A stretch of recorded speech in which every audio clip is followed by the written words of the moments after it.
He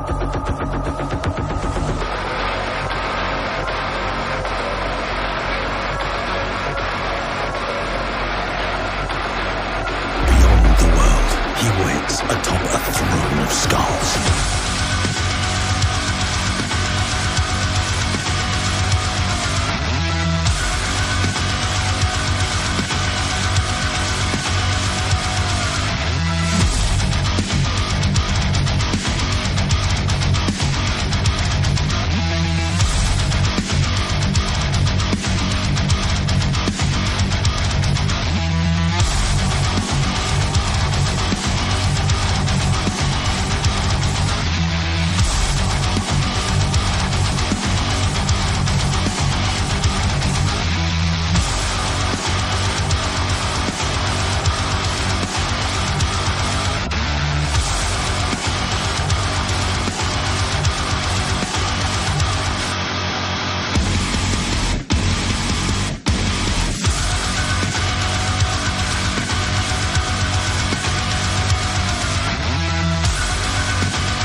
Hello everyone, and welcome to our third ECL qualifier. Today, guys, we're here for some more Total War Warhammer 2 multiplayer action. So definitely going to be quite a bit of fun. Welcome everyone. I'm excited to be here, and let's go ahead while we got a fair amount of people here, so we can go ahead and take a look at the brackets for the day. So again, this is going to be part of our ECL season, which has been going on. There's going to be 8 streams in total. Within each of these streams, the winner is then going to be qualifying for the grand finals, which we'll probably be having maybe towards the end of December, maybe in January, but they're going to be earning essentially a piece of 8. So if we look at today's brackets, not the wrong one, we do have King of the Dead facing off against Muckhip here in the first round. And then in the second round, we're going to have the Exploding Hamster versus El Halcón or Halcón. I'm probably totally mangling that, but definitely going to be quite a bit of fun. Very excited for today's competition. Definitely a lot of high-level players. Unfortunately, all their names do not fit equally onto these brackets here, but yeah. As far as the history of the ECL Season 1 here, we've had 2 streams so far. In the first stream, Rightest was our champion. He did earn one of the pieces of 8. And then in the second stream, we did have the Flying Taco, who came in and claimed one of our pieces of 8 as well. So again, you guys can see there's actually going to be 6 more spots available for the qualifiers. So we are going to see, potentially today, we're going to have King of the Dead, Muckhip, Exploding Hamster, or El Halcón is going to be moving on. Yeah, welcome guys. Thank you so much for joining. And let's go ahead and take a look at the first match of the day. So I do have a screen blocker up since I'm not going to be using spectator mode.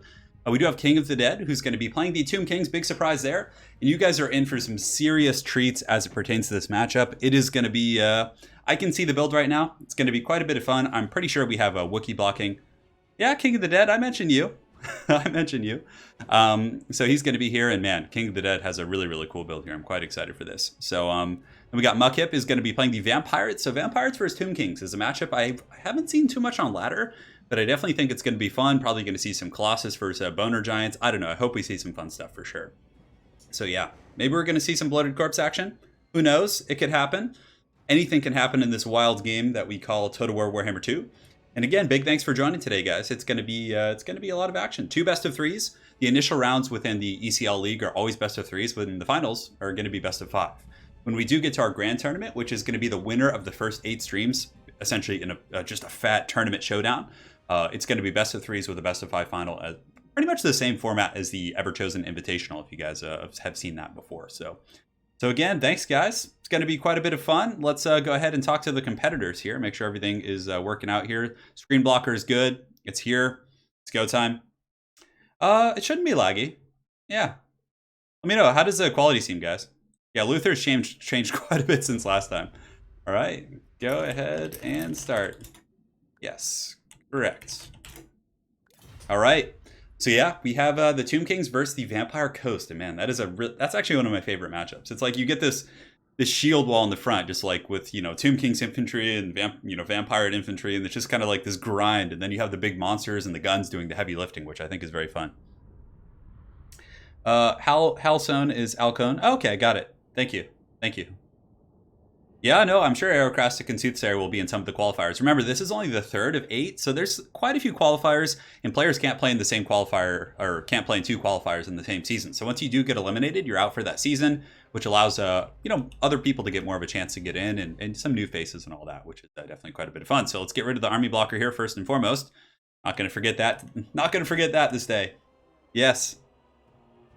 What's different about Harkin? Well, nothing's actually different about Harkin. In the past, I've used Luther Harkin as my screen blocker for these tournaments, and that was kind of the joke people were making. I have my dog Wookie actually doing that now. So, Tomb Kings do not have access to Lore of Vampires, Henry. No. The closest thing that you get to a Vampire Count crossover with the Tomb Kings is going to be with Arkin the Black and his faction, which are the followers of Nagash. They have access to a couple Vampire Count units. They have Felbats, Hex Wraiths, Crypt Ghouls, and I think, do they have Karen Race? I can't quite remember. I think they do, but they have a Lore of Nehekar, Lore of Death, Lore of Light, and I'm pretty sure those are the lores that they have access to. Arkin the Black does have Lore of Death. Cetra and Katep have Lore of Nehekara. Definitely some fun stuff for sure. So yes, guys, big thanks. We're getting into the first game pretty quick here, and it's going to be a showdown between King of the Dead facing off against Muckhip. So King of the Dead, of course, a Tomb King main. He loves his Tomb Kings. I have a feeling his username here is named after them, and it's definitely going to be fun. Oh my god, he has Grand Hierophant Katep. What a world we live in. So Katep is here on his horse. He's going to be coming in with his Bound Sandstorm, which is definitely a nice ability against like blobs of zombies and things like that. Incantation of Desiccation. He does also have Narrow's Incantation. The Joff's Incantation of the Cursed Blades. And yeah, so he has some more optimal spells here. This Incantation of Desiccation is actually really good. It's basically like the Helm of Discord. And then he also has Sandstorm. So he's going to be doing some Druid Sandstorm. I cannot believe we're seeing Katep. That is going to be insane. 2 groups of the Carrion up in the skies for King of the Dead. A really good choice for dealing with deck droppers. They can also harass the back line, go after guns and cannons, all that kind of good stuff. So really, really good pick there. For the front line of the King of the Dead, it looks like he's going to have a very heavy core of the Nehekar Warriors, which are a great choice. They're very killy as far as Tomb King's infantry goes, so they should be able to kill the deckhand mobs pretty quickly. However, they will struggle against more substantial troops like Depth Guard. So that's going to be the front line for these bad boys. 2 groups of Ushapti to help out against Depth Guard. Very big targets for the guns of the Vampire Coast. I'm a little bit concerned about the Ushapti. We have a Boner Giant as well. The Boner Giant does have a bonus for its large. Definitely pretty good at sniping enemy, super monsters here. So if we look, there is a Colossus. So we're going to have a Boner Giant versus a Colossus. I know a lot of people have been wanting to see that. Skeleton Archers in the back. Bows in general are very powerful against the vampires, which is quite nice. Some spears in the back, and that is pretty much it. He does also have a Tomb Prince here. So, man, we're going to get a Boner Giant versus a Colossus, which is quite a rare sight here. For the front line of the vampires, it looks like it's going to be Zombie Power Deckhand mobs, some Halberds on the flanks to help defend against Cav. And it looks like a massive gun line. Oh my god. Zombie Pirate Gunnery mobs. He does have the Colossus, Count Noxless on his Colossus, of course. 2 cannons and 2 Depth Guard. This is a pretty brutal vampire army. I definitely think he has some really good tools. The 2 cannons plus the Necrofex Colossus here, or Count Noxless, I should say. I feel like they can definitely outtrade the Bone Giant. I mean, if the 2 cannons just focus the Bone Giant down, it's going to be tough. Granted, Katep can give it a shield to give it 44% ward save, so we're going to see where the cannons are going. So the cannons shooting in, it looks like they're going after Grand Hierophant Katep. Not a bad choice. He is considered a large target on his horse. So yeah, it's these are just regular funds. We're playing on ladder funds. So all of the games are going to be played with the same restrictions that you have on ladder, but we do have an additional rule set. Anyways, here the Bone Giant's going to be advancing. Let's see what he takes his pot shots at. It's probably going to be the Colossus. He should honestly just sit on that Colossus all day. The first Bone Giant shot coming in, tracing across the screen, and it is going to be going into the cannons, it looks like. So he's trying to snipe out the cannons instead of Count Noxlos. Personally, I would probably use the Bone Giant just to sit on Noxlos and get the Carrion to kind of go after the Carronades. Granted, the Depth Guard are there. They're going to be able to take out these Carrion relatively quickly, but the Carrion should be able to disrupt them and maybe get them close to crumbling. It'll be interesting to see. So the Depth Guard from Muckhip definitely need to run in there and react pretty quick here. The Bone Giants and all these guys are advancing still. The Ushopti taking massive damage from the cannons. And it looks like the Tomb Prince as well as the Ground Hierophant are also in pretty good shape. So the forces of the Tomb Kings advancing. And it looks like here in the back, the guns are actually just going to turn and start blasting the Carrion, which is a bold strategy, Cotton. I'm surprised he just didn't send in the Depth Guard, but because that's going to have some friendly fire. I feel like that's actually doing more harm than good. The Depth Guard here on this side are actually helping clean up, and the other ones haven't swooped in yet. He's just actually using his guns, which is pretty funny. Oh man, and it looks like the cannons are actually getting destroyed a little bit, which is quite funny. But anyways, here we do have the Tomb Prince as well as the Ground Hierophant Kotep. It looks like they're going to be circling a little bit. And the Skeleton Archers are now in range. They're going to start wasting some of these zombies, and it looks like the Depth Guard are going to swoop back there and jump on those guys. So the cannon's stabilized here. He didn't really take any losses. This one actually did lose quite a bit, and the gun line is just going off now. Just tearing into that Tomb King front line. They have a really nice kind of optimal hill here, which is going to be tough. Those Nehekar warriors, they need to get in there and fight. So Muckhip is going to be advancing his front line. We have the Bone Daddies fighting against the zombie pirate boys here in the front line. Nehekar warriors should definitely have the advantage in this front line trade. And yeah, it must be a pretty good situation for those guys. Especially with Lord Nehekar, which is going to be healing and buffing throughout the battle. Now the guns from the Zom Pirates are shooting in on the bows, and man, they are taking them to task. You can see the Wraith Storm from Noctis going down as well, so he's really focusing the Blessed Legion and the high-value missile units. That zombie gun line is nasty. The Bone Giant in the back, the cannons, one of the cannons is actually fully offline. The other one still has all three models here. Noctis has been taking a little bit of damage from the Bone Giant as well, so Noctis actually, yeah, it looks like he's been getting focused down. But it looks like the Tomb King's front line is going to buckle pretty quick. I mean, there's just so many zombie pirates. And when the Depth Guard get in there, ooh, but that's really nice. The Incantation of Desiccation is going to be lowering all their stats. Ushopti, though, I don't know if they're the best pick. I mean, there's so many cheap halberds and guns here, I just feel like they're going to get massacred. So the 5 Ushopti here just getting taken to Pound Town. The Bone Giant is doing a ton of work against Count Noctilus, so if anything is going well for the Tomb Kings, it's definitely the fact that the Boner Giant in the back is able to do some really serious damage against Count Noctilus. So in the front line, the Ushopti actually doing a decent job of tearing apart the Depth Guard here. It looks like Invocation of Nehek going down from Count Noctilus. And the Ushopti are, they're holding and fighting, but they're going to be down in a matter of seconds. There's so many halberds here. And it looks like the gun line in the back for the Tomb Kings, or for the Vampires here, is pretty much untouched. I would have really liked to have seen some Nehekar Horsemen and other harassing units to come in and kind of pressure these guys, because I feel like the Tomb King front line is slowly starting to buckle up here. In the back, these zombie pirate deckhand mobs have been summoned by Noctilus, have actually gotten into the back line and are pressuring these skeleton archers. The Bone Giant's still shooting, but he's also very low on ammunition, but he has gotten Noctilus very low. So this is something that's going quite well, but he's almost out of ammunition. He's going to have to march forward and actually start fighting these zombie pirate gunnery mobs and just getting into their kill box. That's going to be incredibly tough for sure. Depth Guard here still have 44 models. The other ones on the far side are crumbling, however, and there is a chance that even though the bounce of power is in the favor of Muckhip here, that he could potentially fall back and form a bit of a second battle line with Kotep as well as these archers and maybe slowly pick these guys apart. But the problem is there's so much ammunition on these zombie pirate gunnery mobs that they're just going to be able to kind of advance forward and pressure quite a bit. In the back, there were some Summoned Ushopti. The Summoned Ushopti from the Tomb Kings here going to be fighting against the zombie pirate gunnery mobs. Not a bad choice. I probably would have summoned on the cannon, but again, anywhere he goes, he's going to be getting blasted by something else, right? Very good crossfire here coming in from the Vampires. And I really like the 2 Depth Guard. They helped anchor that front line for sure, but they did take a bit of a beating. Kotep, in the meantime, is lurking around here somewhere. I think Kotep actually might have gotten killed. I was looking at him earlier, but it looks like he did get taken out. I mean, there's a ton of focus fire here coming in from the zombie pirate gunnery mob, so Kotep's a pretty big target on his horse. On the Roomba, I think he might have been better, actually, if he was on his altar and like the far back, just bombarding these guns and different things like that.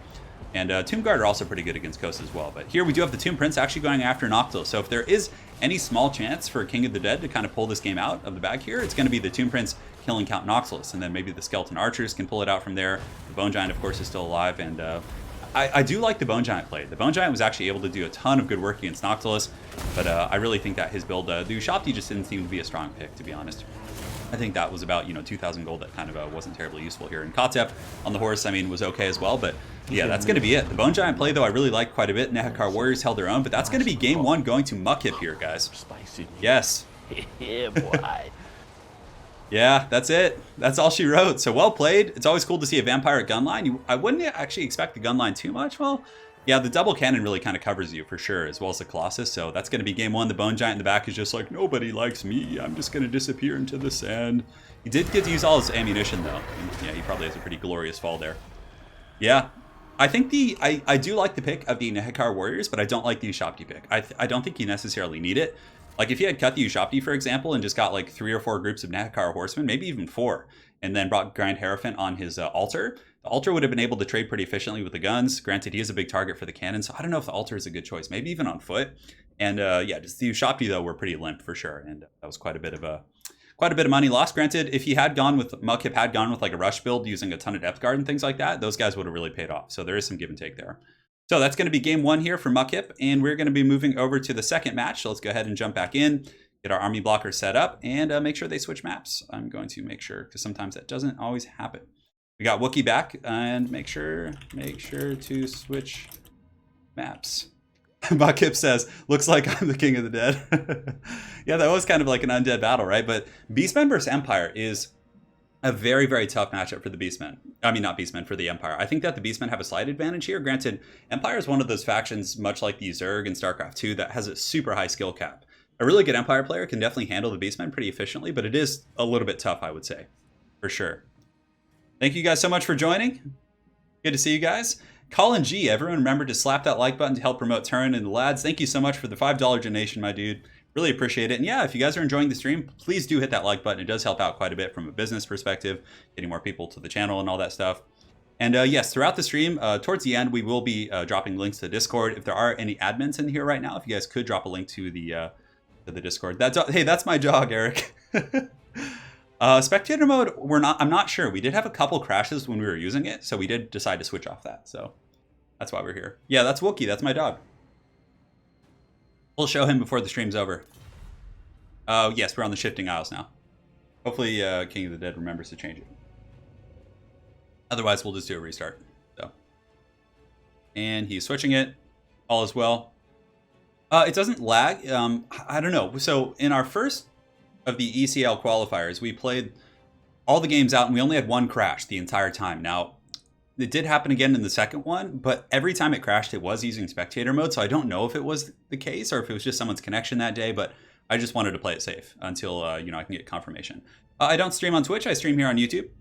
Yeah, I like my YouTube peeps here, so I'm a big fan of hanging out with you guys. So yeah, we're going to have Beastmen versus Empire, which is a pretty classic matchup. We do have, Boris Todbringer facing off against Kazrak and Lore. They have a lot of interactions, although, according to Lore Master of Sotek, the true kind of eternal matchup is Beastmen versus Wood Elves. But I do think that Beastmen versus Empire is a really fun, fast-paced matchup. And Empire can do pretty well. It's very tough because Beastmen can really rush you and swarm with Centaurs and all kinds of stuff like that. So, Turin, I'm going to try Tabletop again and start Adeptus Mechanicus. Any painting advice? Oh man, Adeptus Mechanicus. I don't know too much about their paint schemes. I just know Wrath of Mars is really powerful, the stratagem. The couple times I played against Mechanicus in Tabletop, I've had some... thank you, Misha, for linking the Discord. Our glorious admin here, Misha, is going to be dropping some links, so stay tuned for that. But as far as like painting tips go, washes make it so much easier, my dude. Like, oh man, it makes your bottles look so much better. I mean, if you painted a long time ago, I would imagine it was harder, but yeah.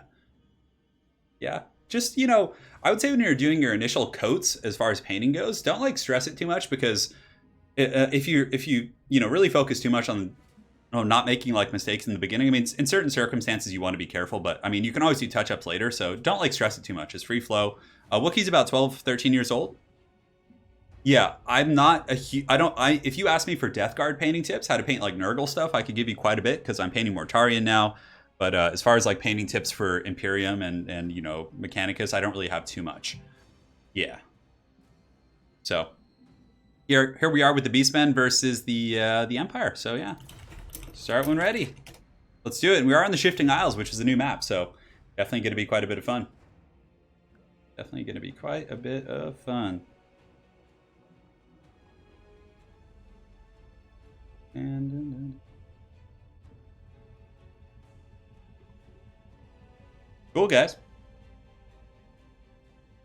Here we go. I really want to show you guys this build right here. There's some very unorthodox stuff, and that's one of the things that's really cool about King of the Dead. He always brings these very, these very unorthodox builds for sure. Yeah, the Greenskins are the orcs in 40k actually just got a ton of new stuff. I mean, they just got a new codex. There's all kinds of stuff going on.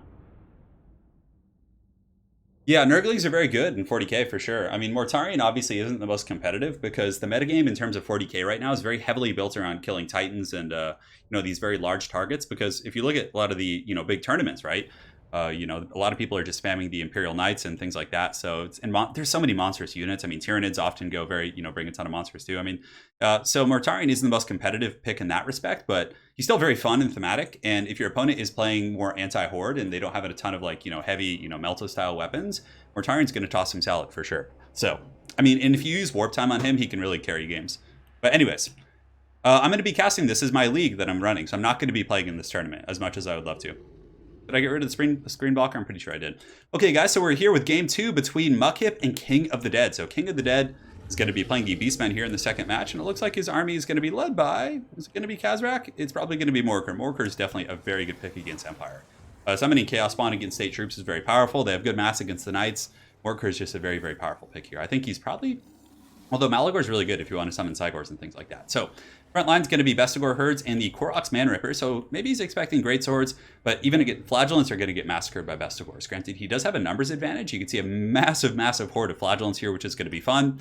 On top of that, we have some Razorgore Herds. So two groups of the Baconators here who do have a... I mean, Baconators unfortunately do Rampage, but they have really good AP. So honestly, they can actually do okay against Empire Knights and things like that. But a very off-meta pick for sure. So two Razorgore Herds on the flanks, two groups of Chaos Warhounds to probably chase down Pistoliers and Skirmishers.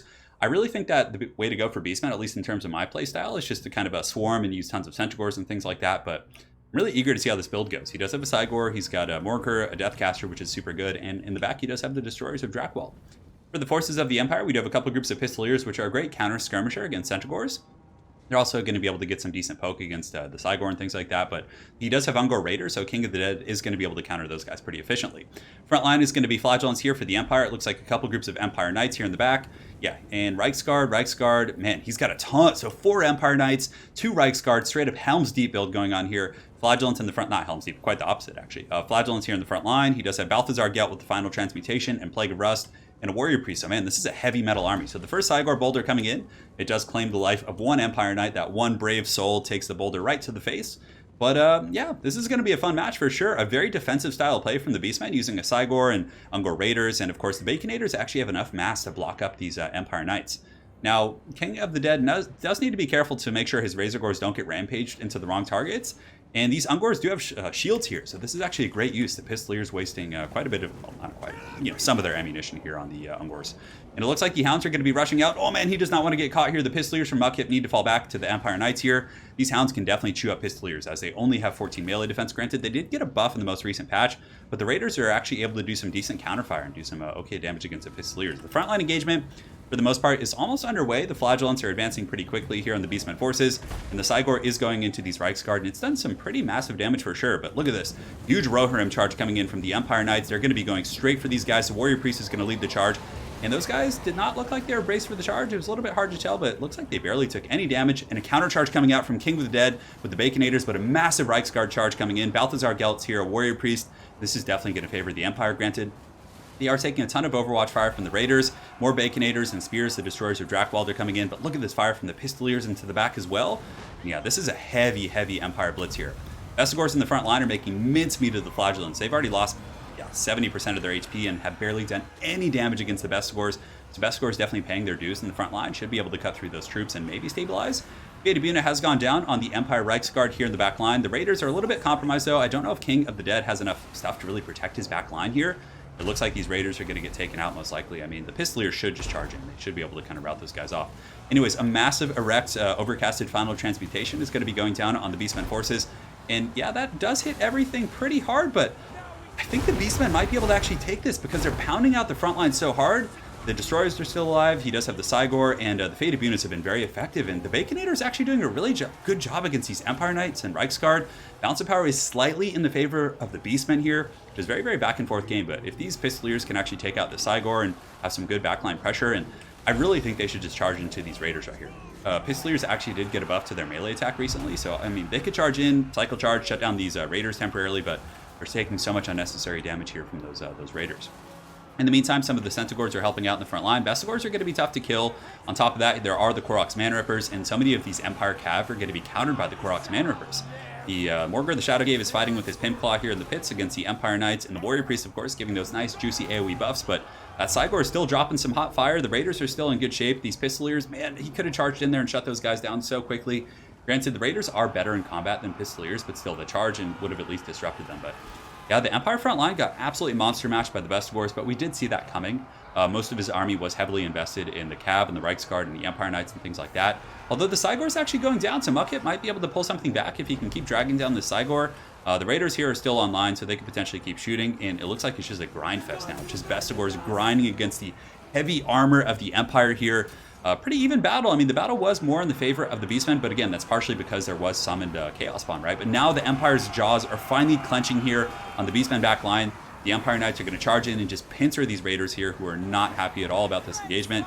You can see them taking massive HP damage, and look at that. The Cygor actually gets taken out. So this one group of Pistoliers, Mukhip should definitely grab the Pistoliers and chase down the Cygor.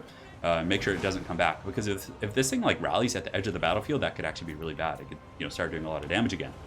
So, Beastmen forces are fighting here. The last of the 7 Chaos Spawn are helping out against the Empire forces. Balthazar Gelt's at about half health, and the Warrior Priest is at about 30% here. 63 Bestigors. Over here we do have some Raiders who are getting punished here by the Empire Knights. But the problem is Koroks Man-Rippers and like Morgr and Bestigors, these guys are all hard. They're like sticky units. They're hard to remove here. The Warrior Priest is going to have to do everything he can using all these different buffs to kind of get him off the battlefield here. But yeah, ultimately, it looks like Mukhip is able to get that Cygor. Oh, but the Cygor rallies. That is not good. He's probably going to get one more boulder throw before he goes. He's like, oh! And he actually does take out a couple of those Empire Knights in the back line as they do fight the Destroyers of Drakwold, who are doing pretty good against them. But the main fight is still underway here. It looks like the Beastmen are starting to pull ahead a little bit here with Malagor. He's going to be pimp slapping this Warrior Priest with his claw here, and you can see the Bestigors are just swarming in. Massive AP values against the Warrior Priest, and yeah, it's looking a little bit tough for the Empire. I mean, they do have some cycle charging potential. Pistoliers are out of ammunition. Over here, we have another full group of Pistoliers. But I mean, Balthazar Gelt, maybe if he has another massive final transmutation. But unfortunately, that doesn't hit the Koroks Man-Rippers or these Bestigors. It kind of needed to hit all those guys to maybe get him back in the battle here. But I don't know if there's a whole lot he can do. There is a Bray Shaman with the Lore of Death coming back from the far side of the battlefield. It would definitely be nice to pick him off if Empire could grab some Pistoliers or some of these Cav here, these Reiksguard, to make sure he doesn't come back, because 1 or 2 Spirit Leeches will probably actually end the game here. So right now you can see the Bray Shaman coming in with the Spirit Leech.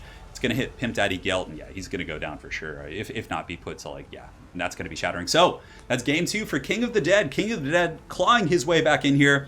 And it looks like we're going to be going to game 3 in this best of 3 showdown between King of the Dead and Mukhip. So well played. Well played. That was a fun one for sure. So yeah, good build. I mean, it was like a very unorthodox build. Using the Baconators with their high mass to pin down the Knights and like force that grindy fight was pretty cool. I mean, they didn't do a ton of damage, but they did serve as a bit of a roadblock. They bought time for the front line of the Bestigors to do their job. And you see, that's something I never would have thought of. That's why I love casting these games. It's like so many things out of the box, these different play styles that work pretty efficiently. So well played to King. He's going to go tie the series 1-1 now, and we're going to be going to game 3. So whoever wins this is going to be playing the best of 5 in the finals against the winner of the Exploding Hamster and El Halcon. Definitely going to be pretty fun. So yeah, that's it. The Empire army was great too. I mean, he had the answers. The Pistoliers were great in skirmishing, but there weren't any Centaurs, I guess, for them to really fight. And yeah, very cav-heavy army. He definitely lacked the armor piercing to deal with the Bestigors, is what it ended up looking like. So yeah. Oh man, game 3, we're going to have a High Elves versus Norsca showdown. King of the Dead has brought some crazy, oh, I got to get my screen blocker up. He's picking his army very fast here. Yeah, so hopefully he doesn't see that. All these players know what they're picking beforehand. So the way we do these tournaments is just to kind of, it's kind of cool because it like lets people kind of get to know each other a little bit. But before the matches, the players have to meet and talk about the matchups they want. So they both agree on the different matchups and the things that they, they're like, okay, well, let's do High Elves versus Norsca. Let's do Vampire Coast versus, the Tomb Kings. And they just agree from there, which is quite a bit of fun. You usually get matchups that people are happy with. There's no like horrible counter picking. For example, like, unfortunately, sometimes you're going to be forced into bad matchups, but this kind of ensures that both players agree on the matchups beforehand. So, yeah. Yeah, you think Kyle struggle against Norsca? It'll be interesting because Mukhip felt confident in this one. He actually picked it, right? So he picked into this matchup here. So, GG. And start when ready. Tower of Hoeth. Make sure they're on the right map here. Wookiee is quite a few points. So as far as today's brackets go, we can take a look while we're waiting here and jump over to the tourney brackets. We do have King of the Dead and Muckit facing off here in the first best of 3. And then we're going to be having the Exploding Hamster and El Halcón facing off in the second best of 3. And the winner, of course, will be moving on to the finals to face one another. Should be fun. So yeah, it's kind of the tail of the tape for the day here. And yeah, we're back into the game. Thank you, Misha. I really appreciate it. Yeah. And I think I actually missed the donation, so let me go ahead and check there. Werberus Maximus, make Haggard great again. Well, I will. Thank you for the 10 euro donation, my friend. Really appreciate it. And hopefully you're enjoying these tournament casts. Definitely been quite a bit of fun for me. Definitely has been. Put chevrons on Wookiee. What are some hard counters? I think Vampire counts versus like Chaos, for example. Chaos has a super hard time in that matchup. Granted, it got a little bit better with the buffs to Archaon, but it's still super hard. You know, Wood Elves tend to struggle against Bretonnia because they can't really deal with all the heavy cap very efficiently. So, I mean, there's matchups that are really, like, you know, considered hard counters in the competitive community. Granted, things have changed a little bit with the most recent patch, but yeah. So we're here. Screen blocker is gone. We have a showdown between Norsca, who's going to be led by King of the Dead. So, chat, what do you guys think? Who's going to win this match? You guys have King of the Dead, or do you think that the Noble High Elves are going to win this, led by the crazy Pigeon Lady? So, we do have Norsca, who's going to be led by Wulfric the Wanderer on a chariot. So, Wulfric's going to be going balls deep here with his chariot, trying to run over some of these elite High Elf forces. And it looks like there is going to be a second chariot with a Shaman Sorcerer with Death, and he's going to be on a chariot as well. So, I think they're probably going to be riding around together. Front line is going to be Marauders... Champions? No, standard Marauders, so they can obviously do okay against Spearmen. And the real backbone of this Norscan army is going to be the Fimir with great weapons in the secondary line, and it looks like, yeah, they're all great weapons. So against Dragon Princes, you know, Lyrian Reavers, things like that, these guys are going to be pretty good. Not quite as efficient against the infantry, but definitely quite scary. And we do also have the Soul Crusher, so King of the Dead coming out with the off-meta pick here, but if there's not enough missile play coming in from the High Elves here, this Soul Crusher could actually crush the souls of many of these High Elf infantry here. And for the forces of the High Elves, we have a very heavy core of the Reaver Cav. So the Reaver Cav, or the Archer variant, are going to be picking apart the Spearmen, some of the Chaff. Definitely not a bad choice. These guys are very, very powerful. And if Norsca does decide to go with Marauder Horsemen or Throwing Axes, these guys can be an absolute terror in the night. For the front line, it looks to be a combination of Phoenix Guard and Spearmen. So the Phoenix Guard going to be really good against the Fimir. The Mammoth can actually run them over, though. You need to be careful with them. In the back, there are one group of Silverhelms. The Pigeon Lady, of course, very important if you're going to be going with an elite army, because she, of course, can heal quite a bit. And the Everqueen's Court Guard going to be dropping some heavy AP missiles into the Fimir in the front line. So it looks like King is going to be falling back with those guys, taking a bit of damage here. Oh, but look at that. Oh, man, that Wulfric the Wanderer boat just tore up that entire flank. So these Spearmen here just got put in an absolute trash can. And that actually forced out an Earthblood, which I don't think was worth it because, you know, they're so beat up. I honestly would have saved that. But a beautiful Wulfric boat right there is able to do huge, huge damage. On the other side of the battlefield, the High Elf Skirmishers have taken out these Marauder Spearmen. But again, they're a pretty cheap, chaffy unit. I would definitely say the Norskins have gotten the, the better end of the trade here. And it looks like Wulfric's going to be charging in here to these High Elf Spearmen, trying to buckle and waver them. And it looks like he does waver them. Now, he probably doesn't want to take... I mean, Pigeon Lady does have enough mass, but I still think that Wulfric is going to be more powerful in the chariot. And the Mammoth is still in pretty good shape. I'm actually a little bit concerned for the High Elf front line as this Soul Crusher is going to be coming in. Here it comes. It's going to be ramshackling into the front line of these High Elves. Oh, just tearing. Oh, man. Just through both of those guys. Brutal damage. And the back line is already in shambles. Look at the initial shock damage of the Soul Crusher. Absolutely destroying those Phoenix Guard. And pretty much taking half the health almost off these Everqueen's Court Guards. In the back, the Fimir are going to be piling in. And there's no missile pressure to really help out against the Fimir, right? Hunter of Champions has gone down on the Pigeon Lady up in the skies, probably just a slower, and the Mammoth is going to be going into the back of the Phoenix Guard, and the Fimir are now going to be piling in as well. Star of Avalorn going down as well from the Pigeon Lady, which is going to be healing up the Phoenix Guard. Some of the Reavers in the back who do get a nice little charge here on some of these Marauders. On the flanks, though, the Silverhelm's actually taken out by great weapons as well as spears. Mammoth is still very healthy, but some decent focus fire coming in on the Shaman Sorcerer. But oh no! Malkip actually landed Alariel. This Mammoth actually needs to turn. Oh, he could have totally pinned in Alariel right there. But Wulfric and his Deathcaster are able to absolutely spank Alariel the Radiant. She's trying to pull up in the skies, but she is being attacked from the back by Wulfric and his Deathcaster. Some Overwatch fire coming in from these sisters here in the back, and a lot of the Marauders in the front line are falling to the Phoenix Guard and kind of turning and running, but so far, Norsca is definitely in the power position here as this Mammoth does get into the back and crush the souls of some of these Everqueen's Court Guards. And it looks like Wulfric does drop an angry pirate ship that does go through some Spearmen and some of these other forces. But here you can see Malkip's Lord is definitely in danger. He's not able to get away from the chariots as they're just chasing. And the chariots are pretty quick, 78 speed to 110, but the Pigeon Lady can't seem to quite get away from the chariots, which is hilarious. So she's going to need to pull back and run through some of these halberds right here, and it looks like she's able to finally juke Wulfric and his other chariot. Soul Crusher definitely has a pretty buttered up formation here of Spearmen and some of these Phoenix Guard, and it's in pretty good shape. Now, Bounce of Power is in the favor of Norsca, but Norsca doesn't really have too many infantry left, and there are a ton of Phoenix Guard, so it's going to be tough to kill those guys, but with efficient cycle charging from Wulfric and the chariot and the Mammoth, he should be able to kill those guys. The Pigeon Lady obviously has a lot of healing capabilities, probably one more Star of Averlorn potentially available to her. Wulfric's going to be charging through on his Sirtha Ek chariot and is going to be going after the Everqueen's Court Guards over here, and he's just going to be slamming into these guys. So beautiful play there, getting to the cookie jar, and the chariot's definitely paying their dues. Another Spirit Leech going down on the Pigeon Lady, and oh man, Wulfric gets that rear charge just right into the back of the Pigeon, and Alarielle's going to be trying to fight, but Wulfric is a much more powerful melee combatant, even on a chariot. And an Earthblood does go down as well to kind of bolster some of these spears, but there's also Famir nearby. And man, this Mammoth is just running shop. 89 kills. Nothing is really, I don't know what can really shut this down. There's still some Phoenix Guard fighting over here. A pretty healthy group, but I mean, a cycle charging Mammoth can definitely deal with Phoenix Guard. I mean, they're not going to be able to take its just brute force. You need to have, Fireborn or, high mass troops like a Noble on horseback to deal with this bad boy, because man, he's just going to swiggity-swooty come for that high health booty, that's for sure. So over here on the far side of the battlefield, the Shaman Sorcerer and Wulfric charging back in, but it looks like the Phoenix Guard are stabilizing. Famir are actually getting routed off here. Over here, the Spearmen and the High Elves definitely have a lot of forces left, but that Spirit Leech should be able to finish off the Pigeon Lady, unless she does actually have another star, but it looks like another Earthblood going down. That was a really good cast by Melkip. Actually able to hit the Phoenix Guard and all these other troops, but the Mammoth is able to just kind of ride around the battlefield with impunity and just kill whatever it wants. In the back here, you can see the Everqueen's Court Guard do get finished off by the Famir, so there's now no more missile pressure really for the High Elves. The Archers, the Reaver Cav are pretty much done for. They were finished off in melee combat, and the Mammoth is just going to charge in and start terror routing. I really think this game is actually going to go to Norsca, so the Mammoth is having a field day here. Yeah, that's correct. And he's just getting in here, 130 kills. And every time Alarielle tries to land and get involved in combat, Wulfric is just hunting and yelling at her. But oh, she gets a nice cycle charge. Beautiful play there from Muckhip. He's able to snipe out the Deathcaster with the Pigeon Lady. False protection going down, which might save her, but Wulfric is on the hunt.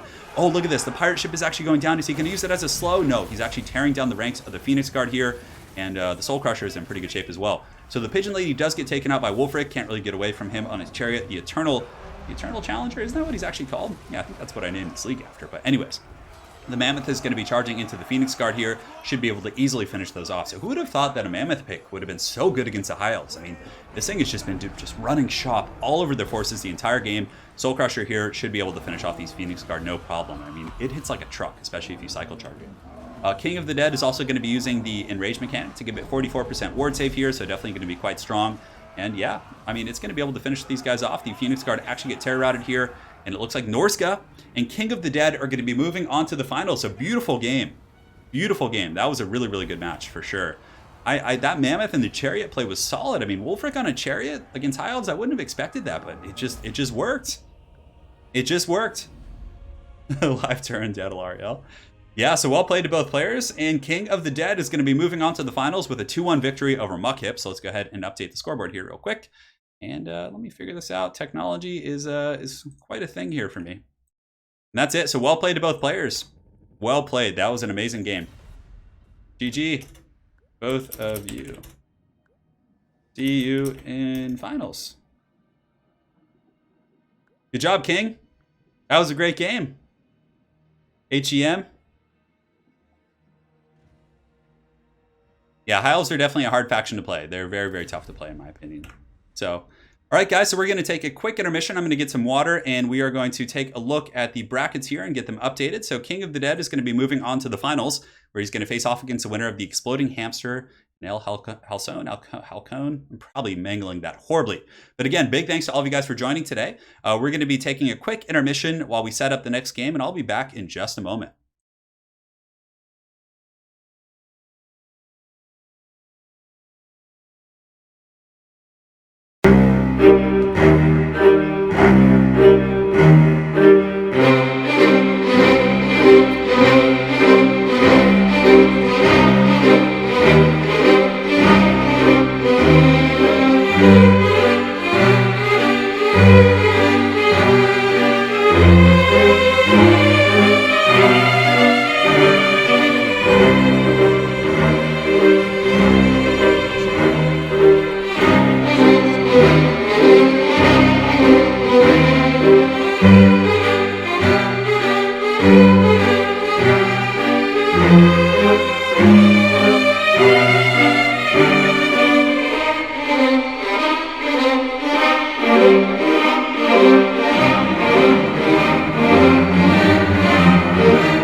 And we are back. Let's go ahead and update the scoreboard real quick.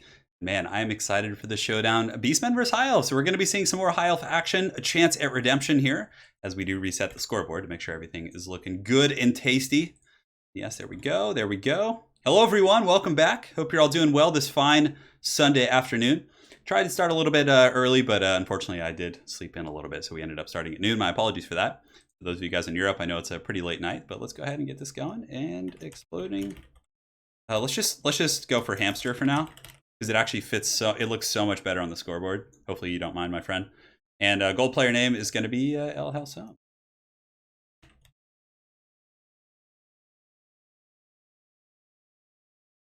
There we go, and it's showtime. H has no sound in Spanish. Okay, El. So basically, it would be like El Halcón. Okay. Got it. My apologies, man. All right. So let's get the screen blocker up as well while they pick their armies. Are you guys just spamming dogs in chat? What is that? Is that a bear? Anyways. Yeah, so start when ready.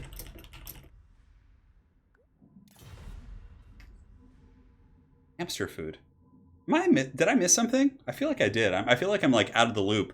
But anyways, guys, we're going to have a best of 3 showdown between the exploding hamster and El Halcón, which is going to be quite a bit of fun. So I think I said his name right. Best faction, I think vampire counts probably. Yeah, that would be my guess. High Elves versus Beastmen, though. I'm really actually eager to see how the High Elves deal with the Beastmen onslaught. I mean, Bestigors really just pound the front line of the High Elves. They really eradicate the martial prowess very quickly. And then on top of that, I mean, but Reavers are such a good counter. Reaver archers are pretty much a hard counter against Centaurs. They can outrange them, they can out-skirmish them, and they can defeat them in melee. So Reaver archers are just such a strong pick in this matchup. So there's so many directions it can go. I mean, but the Beastmen, again, can go with like a heavy Cygor style of play. There's just so much anarchy. Yeah. We'll get Wookiee before the end of the stream. We'll bring Wookiee back. I'll see if I can fetch him from the living room. So here's the army blocker, and it is showtime. Oh, you guys, that's a hamster. Oh my god, it's a hamster. That's what it is. I'm like, is that like it looks like a bear, but then I was like, oh wait, 2 and 2 together. Kolek is a really good pick against armored factions. So if you're facing off against dwarves, he's really good against beastmen. Kolek is typically very strong against factions that have poor missile play.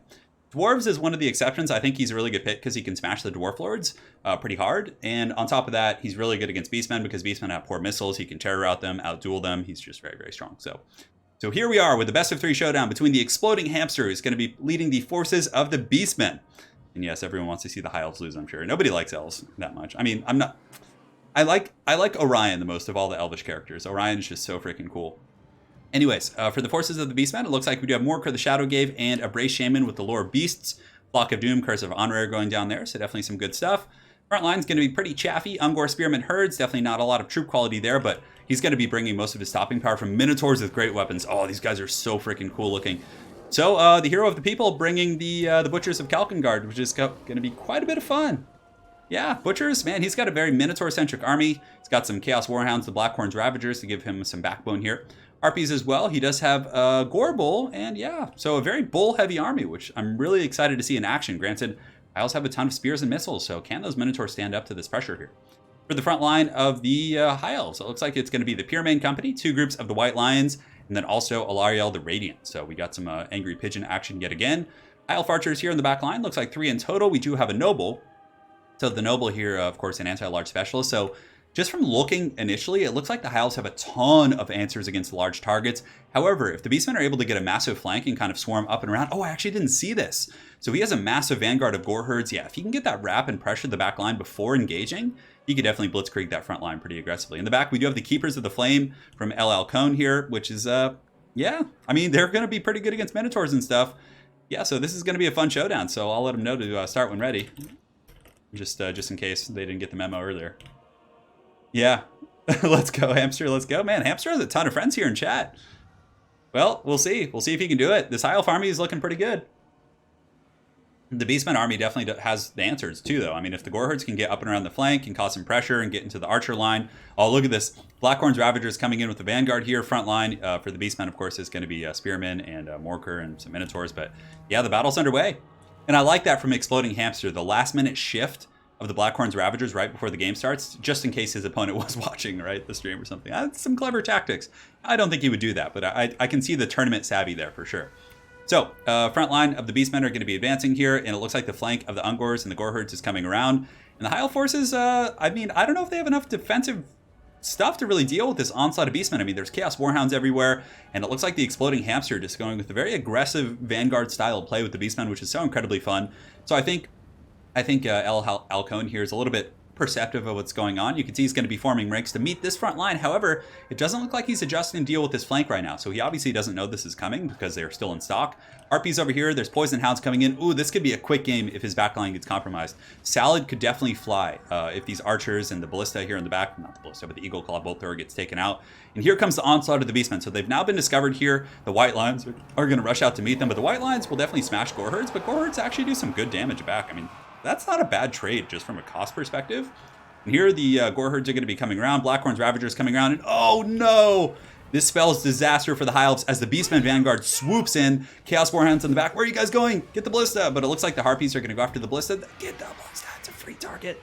But it looks like Alariel's actually going to react very quickly and shut this down. Goreherds are rushing towards the Archers. Harpies are going to get on the Archers as well. So definitely some good play here. But look at that massive Archer volley going down to the Minotaurs with great weapons.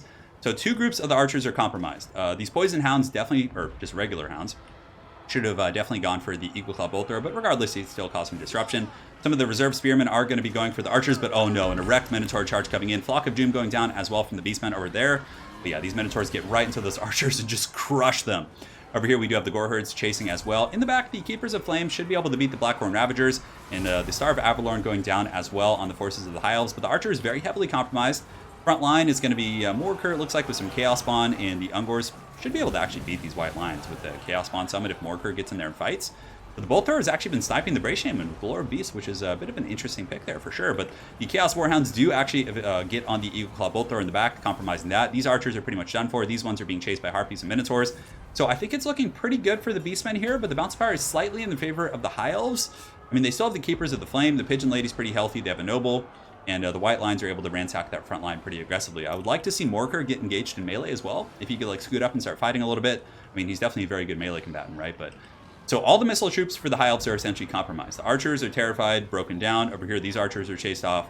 And the Bolt Thrower is also offline. So now it's the Minotaurs and the Gorebull definitely have a lot of free range here.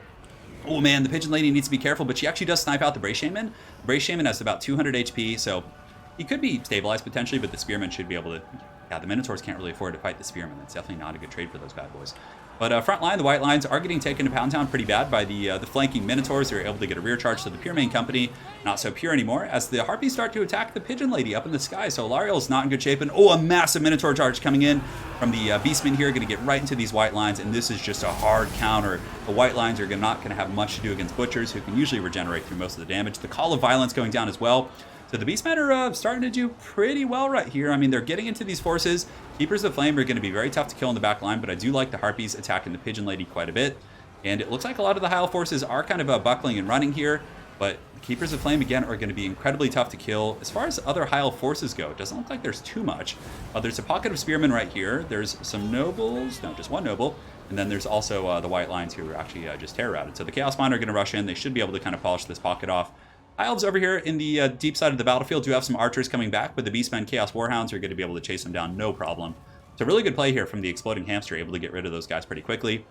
And yeah, we actually have a really close game on our hands here, which is great. Nobles fighting in the pocket. The Chaos Spawn are just kind of working their way through the Spearmen. The Pigeon Lady actually diving in to go after some of these Ungors. Oh no, she needs to be careful. If the Ungors actually turn and attack her and pin her in, and the Gorebull's able to get some of that booty, so he's coming in with the full charge. He might be able to get away, but it looks like Gorebull does get a little bit of a damage on her. I couldn't tell if that actually made contact, but the Pigeon Lady was able to just barely squeak away. But the Harpies are also back. they're going to start attacking her again, which is definitely going to bring a lot of pressure. And it looks like did I put their names on the right side? Maybe I didn't. But anyways, Balance of Power is definitely, it's kind of tilting away here as the Keepers of the Flame in the back are holding off the reinforcements of the Gore Herds. But again, they're a pretty slow unit. They do have a 32 speed here. Ungor Raiders are going to start peppering them. And the Beastmen have pretty much a full surround right here on this Noble, and he is just getting taken to Pound Town. So I think I put their names in the wrong spot in the lobby, so my apologies for that. But anyways, the Exploding Hamster is going to be taking game 1, it looks like. I mean, I don't know what the High Elves can do here. The Keepers of the Flame are holding. The Pigeon Lady is just battling Harpies, which actually isn't good because she's very squishy in terms of her armor, and Harpies actually hit pretty hard against light armor. And the Minotaur play here from the Exploding Hamster is actually able to just do massive work. And, he was able to disrupt the back line with his massive Vanguard, which then opened up the Minotaur play, which is quite beautiful. So, yeah, the tactical role from the Gorbel. But Morker and the guys are able to smash that guy right there. The Keepers of the Flame are going to go down like the High Elves usually do, just surrounded by hordes of their enemies here. As the Gorbel, I mean, he has huge AP. He has no pushover. And Minotaurs, as long as they're not taking the focus of the Keepers of the Flame and there's like chaff units supporting, they're going to be able to cut through those guys really, really quickly. Another Noble right here is still in action, so it looks like he did have the double Noble, or maybe he just got a huge heal off. I think I just missed the other Noble in the army selection here. But the Beastmen forces are collapsing here. The Gorbel is probably going to be going after the Noble. You can see Morker, the Shadow Gave, is going to be piling in as well. And yeah, I don't know. Maybe the Noble could pull something out, but I feel like there's just too many troops. The Butchers are healthy. He still has 10 Minotaurs with great weapons over here. And as far as other High Elf forces go, the Exploding Hamster has done a very, very good job kind of chasing those guys down. For sure. I mean, keeping them off the battlefield. The Minotaurs here are kind of looping up and around. And it looks like the Noble's going to be going to duel the Gorbel, which isn't a bad trade here. I mean, they should start just going fisticuffs with one another. Ooh, but the Minotaur's rushing in with great weapons. Morkers here. This is going to be absolute slaughter. I mean, these are all anti-large armor-piercing troops. This Noble is in the wrong neighborhood right now. These are some... Oh my god, look how hard this Noble is being destroyed. Just going from full to nothing in a matter of seconds. And it looks like Exploding Hamster is going to take game 1 of the series with Vanguard Minotaur play. So awesome stuff there. Very, very well played to both players. That was a back and forth game. Definitely was slightly, I actually was a little bit mistaken, but it was in the favor of Exploding Hamster for most of the game. But Valario and company, I mean, he got some really good charges taking out the caster of the Exploding Hamster. But I don't think the Keepers of Flame are going to be able to stabilize here. I really don't. I mean, with effective cycle charging, I mean, no, not with the Butchers. The Butchers are far too healthy. Yeah. I don't know, maybe. I mean, they're still chasing, for sure. The chaff are just, like, dragging them down. Just all these, like, haggard Beastmen infantry just, like, stabbing them in the heels as they try and run away, which is definitely quite funny. But Alariel is still kind of around, flying in the skies, being an angry pigeon. It looks like some of the Keepers of Flame... You can actually see when they actually fall here because of the little exploding animation as they are dragged down into the pits here. That's such a cool thing. Like, you can actually track where they fall because of that little red explosion here. But that's going to be a route there. That's going to be game 1 to the Exploding Hamster. Game 1 to our hamster friend, who apparently everyone in chat loves. Well, let's give it up for El Alcon as well. He played a really good game. That Vanguard definitely caught him off guard. He had the archers, which were there to answer, but I don't think he had enough troops to defend his back line. But he did need to have the double Noble, which gave him plenty of answers against large. But yeah, so let's go ahead and update that. And but first, yeah, okay. So I just had that a little bit backwards on my. I for some reason I thought hamster was on the other side. So the red player score. Let's go ahead and update that. 1-0 for the hamster, and we are going to upgrade the army blocker again. That bad boy up. Well played to both players. It was really cool seeing some of these RORs from the High Elves in action as well. Hello, Turin, my old friend. It seems the High Elves have lost again. Yeah. I mean, that was cool. Oh, Beastmen or Vampire Counts versus the Greenskins. Great game. Well, we'll see if the hamster can close it out with a 2-0, or if Mr. Alcon here can come back with the 1-1 series and make it a best of 3. Vampire Counts, I think, have a slight advantage in this matchup. So, I mean, Greenskins have tools, right? Black Orcs are very good in the front line. You have the Arachnaut Queen if you want to go like monstrous. And, I mean, there's tons of options for sure. So, I do think Vampire Counts, especially with some of the new Bloodline Lords, have some very, very good choices here in terms of leadership. But, yeah, I mean, good old Red Duke or Manfred are both really good in this matchup as well. So, yeah. Here we go. Yeah, White Lions definitely had some trouble against that swarming beast herd. That's my dog, Wookie. For anyone who's wondering, the screen blocker is my dog. Yes. Thank you guys so much for joining here. Fly on bread. My apologies for missing your donation earlier. He says, would have loved to play today, but caught it at a bad time. Oh, we'll get you in, man. Don't stress it. Thank you so much for the donation. No stress. And thank you, Misha, for all of your hard work as an admin as well. I do really appreciate that. You think King of the Dead, huh? Well, we'll see. We'll see. Never disrespect the Wook. I'll get Wookiee at some point on the stream. I have to tell you guys something kind of funny about Wookiee. So I had him on stream, like not a Blood Bowl stream, but it was a Magic stream like 2 weeks ago. And I was like, he came up to me and he was like looking at me. I just had him outside for like 30 minutes. I was like, okay, so he did all his business, most likely. He's good. I sat outside with him patiently for 30 minutes. So I pick him up during the Magic stream to show him to the stream, right? And he shits on me. Wookiee takes a fat shit on me, on my shirt. Now the stream didn't see it because it like went lower. So I was like, I'll be right back. And I was like, oh man. He's getting very old. Wookiee's like 12 or 13, so he has a little bit of trouble controlling his movements, but yeah, it was a pretty funny situation actually. So that's why I'm a little bit apprehensive about grabbing him on stream sometimes. Maybe he gets nervous in front of the audience for sure. Yeah, Greenskins are a high skill cap faction for sure, and they can be extremely good. I mean, the global wall is insane. Black Orcs can just pound the front line for sure. I mean, yeah. I mean, more often than not, you're going to see monsters play from the vampire accounts, either with Mortis engines or Terrorgeist or things like that. So yeah. Yeah, that sure got slayed. No, Wookiee's great. He's in the living room taking a nap right now. I put him out this morning at like 9, and it was very sunny out here in California, and he was just laying down basking in the sun with his buggy eyes, just like staring up. I was like, oh. Yeah. Yeah, don't worry. He did, Wesley. It was pretty funny. But yeah. Vampire counts, this is a really fun matchup for sure. I mean, I predict we're going to see Terrorgeist probably. Terrorgeist are very powerful, but really high-level Greenskin players can definitely deal with it. I mean, it's still hard, but man, with Greenskins, you have to be so careful not to get your Lord sniped. Like, you have to be so on point with your micro on your Lord, because Vampire counts usually just try and goon the Greenskin Lord and then win with the rest of the army. But Wurzog's a pretty good pick. He does, of course, have the effigy to protect himself, but Terrorgeist, I mean, Dire Pack, there's so many different tools they can use. Yeah. Blood Dragon Lord is a very good pick here. He can like 2 or 3 shot Greenskin Lords, like the caster ones. You could potentially go with someone like a Skarsnik. I mean, I wouldn't recommend him for competitive play, but it's tough for sure. Yeah. Wookiee pet mob with, oh my god. Yeah, Rightist, you're correct, man. That's a very accurate way to describe him. So start when ready. Oh, sorry. Good. The Global Wall actually got nerfed. Global Wall got put down recently. It got the melee attack lowered by like 5 or 6, I think. Go. They're ready. It is time. So we're just starting. We're in our second best of 3. Currently, the hamster is up 1-0, the exploding hamster, against Mr. Alcone. And yeah, we had a good game. High Elves versus Beastmen last game. Manfred is better than the Neckarch Lord, in my opinion, because he has access to more spells. He has the Sword of Unholy Power. I mean, Manfred's just a better Lord in general, in my opinion. Yes. So here we are. We're on the Pillar of Bone, which is actually one of my favorite maps. I think it's one of the more balanced maps in the entire game. Army blocker is taken care of here. Yeah, Wa went from 26 melee attack to 20, so it did get a bit of a nerf. I think that was warranted. It's pretty strong, and it's still super good. A massive force multiplier. Like, it makes like goblins into like prison shank machines. So here we go, guys. It is time. The exploding hamster is going to be playing the Greenskins, and as far as his lore pick, let's go ahead and take a look. So, oh my god. No, he's not. No, he is not.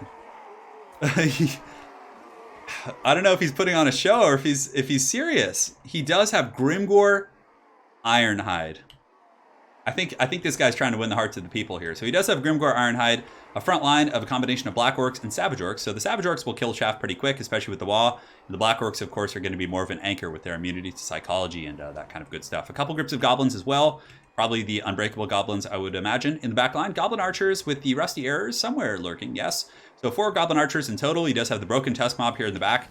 These guys are definitely pretty good at pinning down Terrorgeist as far as Greenskins go, so I like that quite a bit as well. Nasty Skulkers, Forest Goblin Spider Riders. Gorkle Fix-It is actually one of the more competitive spells on the Greenskin roster now, so it's going to be good. Man, if he pulls this out with Grimgor, I think he should get some sort of a prize just for doing that. Grimgor Ironhide, fighting against the double Terrorgeist. So for the forces of Alcone here, front line of Sternsbin, Graveguard, pretty standard stuff. The front line of the Vampire Count's definitely going to lose to the Black Orcs, especially with the Wa. But that's not what's going to win him the game. They're going to tar pit for pretty long. The Necromancer is going to help hold on his corpse card, but it's really going to come down to the Terror Guys play.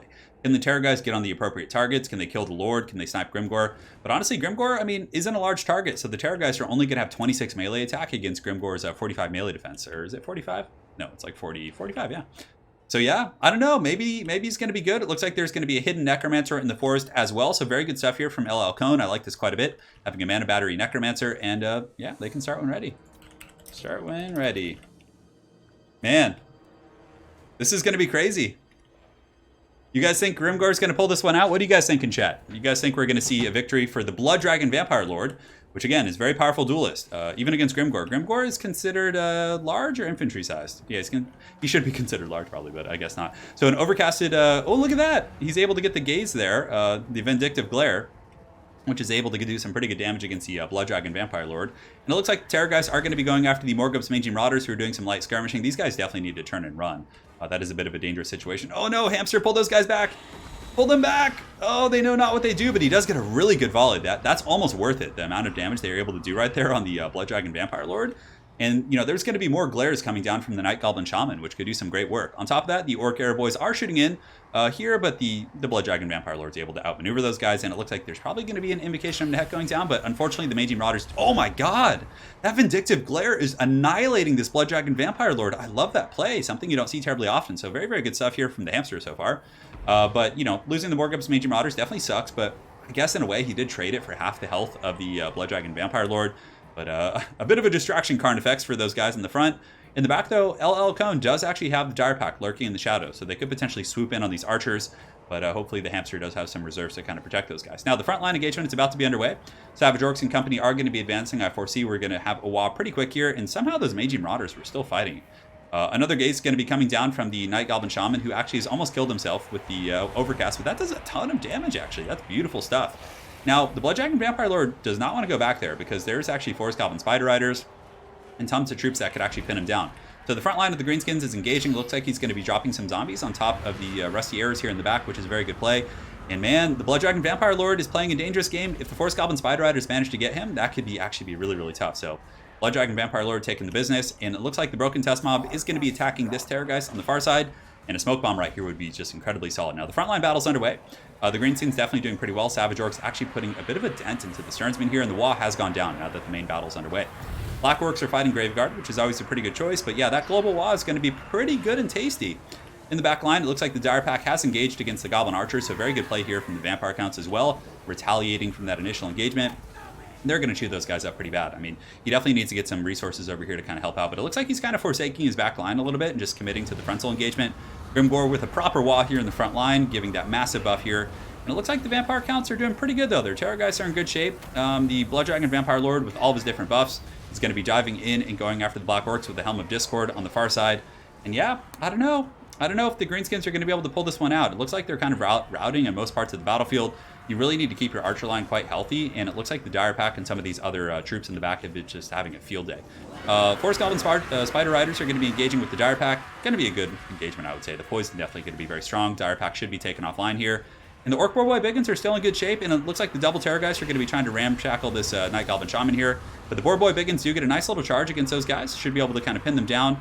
Savage Orcs over here are rallying, and it looks like the Sternsmen? No, that wasn't the Sternsmen. That was just some regular Graveguard are actually going down here. A full health group of Black Orcs, though, are actually here. I mean, they're at 58 models. They've barely taken any damage. But really, can Grimgor, you know, handle this pressure? The Blood Dragon Vampire Lord is actually at his healing cap, which is a really nice kind of early pick there. Unfortunately, the Night Goblin Shaman is actually routing off, but he could come back and start casting some spells again. Ooh, but the Blood Dragon Vampire Lord getting gunned down by this Goblin firing line in the back. Forest Goblin Spider Riders actually do die to the Dire Pack, but the Dire Pack is crumbling, so there's some give and take there. The remnants of the Dire Pack are going to be charging into the Goblin Archers back here, who were doing massive work just a moment ago. Grimgor and his Wah are able to clean up the zombies on the flank. They're going to be collapsing inward against the Sternsmen. Black Orcs over here are piling in as well, so the melee fight definitely favoring the Greenskins. The battle is very, very close. Night Goblin Shaman is actually back, and it looks like he's going to be using another gaze here. Oh, and he just smashes into that Blood Dragon Vampire Lord. Beautiful stuff. More focus fire coming in. Blood Dragon Vampire Lord is taking a ton of damage for sure. And man, I really thought the Vampire Counts were pulling ahead here, but this game is actually turning into quite a cockfight here. The Terror guys though are going to be the big problem. They're in good shape. Necromancer is still sitting here happily, providing those buffs nearby to all the Vampire Count's troops. The Savage Orcs and the Night Goblins and Grimgor are doing a good job chopping these guys down, and the Blood Dragon Vampire Lord is, rapidly going down. I mean, if the Goblin's able to get like 1 or 2 more gazes on this guy, that could potentially put him down here, guys. He's down to about 1400 HP. The Scroll of Bleaching has been used as well from the Greenskins. And some of their archers are starting to stabilize here in the back as the Dire Pack is going to... Oh, look at that beautiful Vindictive Glare from the Exploding Hamster. He's able to actually take that Blood Dragon Vampire Lord down, but the 2 Terror guys are just so healthy. I don't know if the Greenskins are going to have the power to deal with that. And you can see the Blood Dragon Vampire Lord might actually go ahead and make a dive here. So it looks like he's going to be going in for the Shaman. But the Shaman does actually fall back to the Broken Tusk Mob. And it looks like the Blood Dragon Vampire Lord is just taking massive crossfire here. The name of the game is going to be, can Grimgor deal with these 2 Terror guys? That's really going to be the biggest obstacle, because all the other Vampire Count's forces are going down. The Blood Dragon Vampire Lord is not happy, and another Vindictive Glare is going to be going down from the Goblin. A Wah being popped here in the 4th quarter, and here it comes, blasting him down to 92 HP. He's at -9, -12. Oh man, he is so close to crumbling. We're going to see if the Blood Dragon Vampire Lord can stabilize. He actually has to run away here. He gets forced back pretty aggressively, but still, those 2 Terror guys are definitely not paying their dues. And the crumbling here, he's at 37, 26, 15, 0, 4, and down goes the Blood Dragon Vampire Lord to the Night Goblin Shaman, who almost soloed that guy explicitly, right? What a creative thing here, seeing the Night Goblin Shaman. I mean, that's like some meta-defining stuff for sure. Night Goblins here and the Black Orcs are fighting in the front line. It looks like Grimgor and his Wah are able to kind of cleave through these guys eventually. 43 here. And at the very least, I mean, Grimgor isn't being sniped, right? Like, he's not an easy target to snipe for the Terror guys. But the Greenskins, I mean, are going to have their work cut out for them dealing with these Terror guys for sure. They're going to be diving onto the Night Goblin Archers. The Goblin with another Glare, and that thing is doing huge damage. And it looks like the Exploding Hamster was actually behind on the Bounce of Power, so he's starting to pull it back here. But the Night Goblin Shaman, the true hero of the Greenskin hordes, is going to be taken down here probably by this Terror guys in just a moment. But it looks like the Greenskins might be able to pull this one back. I mean, they have a ton of infantry, and the rules of our tournament do stipulate that if you have no ground troops left, you can't cycle charge. You actually have to like just stay and fight. So, man, I don't know. The Blood Dragon Vampire Lord's down. Grimgor's pretty healthy. He does have a lot of Vampire count kind of pressure here. This Necromancer definitely needs to go down as well. And another very good Breath Attack coming down from the Terror guys. He's going to be dropping that on the Black Orcs here, I would imagine. Some Savage Orcs are back as well. Just keeping the Goblin Archers alive, I think, is going to be the key to victory. But this Terror guy is actually getting wrapped up by Forest Goblin Spider Riders, taking some missile fire here from the Goblin Archers. These other Goblin Archers are getting some decent crossfire. These Sculpers could run in and drop a smoke bomb. And oh my god, if that Night Goblin Shaman comes back and kills one of them with the Glare, I think that's gonna be too insane. That's gonna be out of control. So the Black Orcs here putting a bit of a beating here, a proper crumpin here on the Necromancer. Grimgor and company are in pretty good shape. Oh man, Grimgor, turn around and get the Terror guys. He needs to get that. If he can get like a big karate chop on that Terror guys right now, that would be really, really strong. But it looks like Terror guys might be able to run past him, unfortunately. But the Boar Biggins are still putting good pressure on. The rest of the Years, somehow, some way, are still alive here in this battle. You can see these guys, in good shape. 53 models out of their 90 isn't bad. They're definitely going to be able to keep this Terror guy crumbling. Very good Breath Attack coming in from the Vampire counts on those Black Orcs. But the Black Orcs are actually finishing off the Necromancer. And it looks like the Vampire counts are rapidly running out of troops on the ground. And Grimgor is just cackling with his Wah here. Tar-pitted by zombies, but alas, he does have 75 kills. This is actually one of the first good performances I've seen from Grimgor. And another Wah going down for the Greenskins here. They have a full surround here on the Terror guys. Getting some beautiful damage in on this guy. He's crumbling. The other Terror guys is crumbling as well. Necromancer is going down, and it looks like Grimgor and his Wah are going to pull out this game. The balance of power rapidly going in the favor of the Exploding Hamster. This is absolute insanity. A Grimgor Ironhide win against a very, very competitive Vampire count build with double Terror guys, right? That is insane. And the Goblin was able to blast that Blood Dragon Vampire Lord out of the skies, and Grimgor comes in and is able to crump that Terror guys. Man, what a game. I can't believe that Grimgor was able to pull that one out. Insane game. Wow. Grimgor's Wah. I can't believe it. Gonna bring tears to my eyes. Oh my god, that Night Goblin Shaman with that Vindictive Glare. That was crazy. Oh my goodness. Don't mess with the Exploding Hamster. That was nuts, guys. Damn. Those Black Orcs did great, but really this Night Goblin Shaman was the name of the game. He just sniped that Blood Dragon Lord out, and the Exploding Hamster did such a good job protecting him. I can't believe that. What a game. So Exploding Hamster is going to take the series 2-1 here. Or 2-0, excuse me. I can't believe that. That was insane.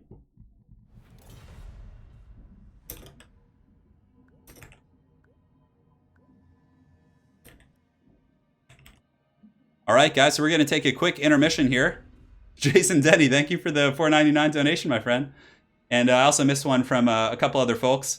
Bird, muster the throng, the grudge must be satisfied. Hopefully we see some dwarves today. And Doma, thank you for the donation. Wookiee defecating on Thane Turin. Yes, he does. Thank you so much for the donation, my dudes. That was great. All right, guys, so we're going to take a quick break here. And we're going to be back in the finals. And again, big thanks to you guys for the donations and the support here of the stream. We'll be back in just a moment. Yeah, boy.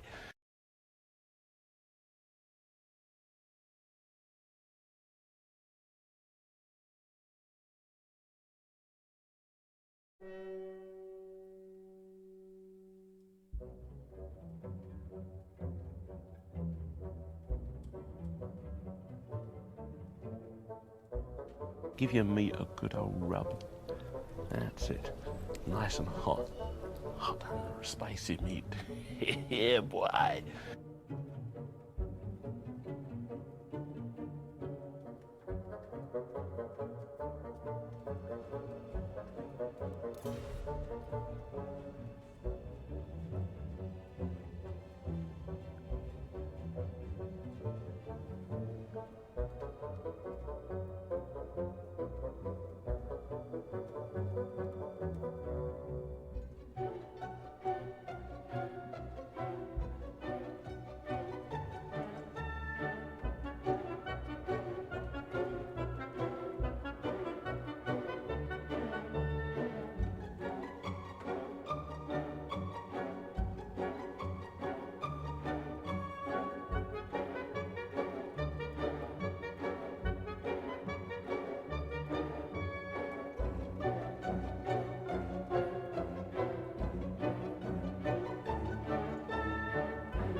All right, guys, and here we are with the finals between the Exploding Hamsters. So let's go ahead and update the scoreboard real quick. And it looks like King of the Dead, so let's get that army blocker up pretty quick as well. We got to go ahead and reset the score, so thank you guys so much. Man, what a way to segue into the finals. That was an absolutely insane game. Exploding Hamster with a very unorthodox play there. So yes, we're going to update the scoreboard and get that gold player name and King of... We'll just go King versus Hamster for now. I think that makes sense. This is going to be quite a cockfight. We actually have Empire versus Tomb Kings here in the first match. And we'll update the tournament brackets as well. And we do have King of the Dead moving on and the Exploding Hamster in the finals. So very well played to both Muckhip as well as LL Cone. Those were some great games for sure. Pretty much all of the matchups today were very even in terms of the players, which was great. Back and forth play, competitive game. So again, big thanks to you guys for playing. Hopefully we'll see you guys in the next season. But for now, we're going to have the finals between King of the Dead and the Exploding Hamster. So yes, going to be a party. So we'll get back to the lobby here and take a look at everything that's going on. So guys, big thanks to, we got a couple donations as well. So Jason Denny with the WA donation and Wicker Nipple with the $10 donation, gold for Grimgore. Well, thank you so much, man. I really appreciate your support here of the stream. And start when ready. No rush.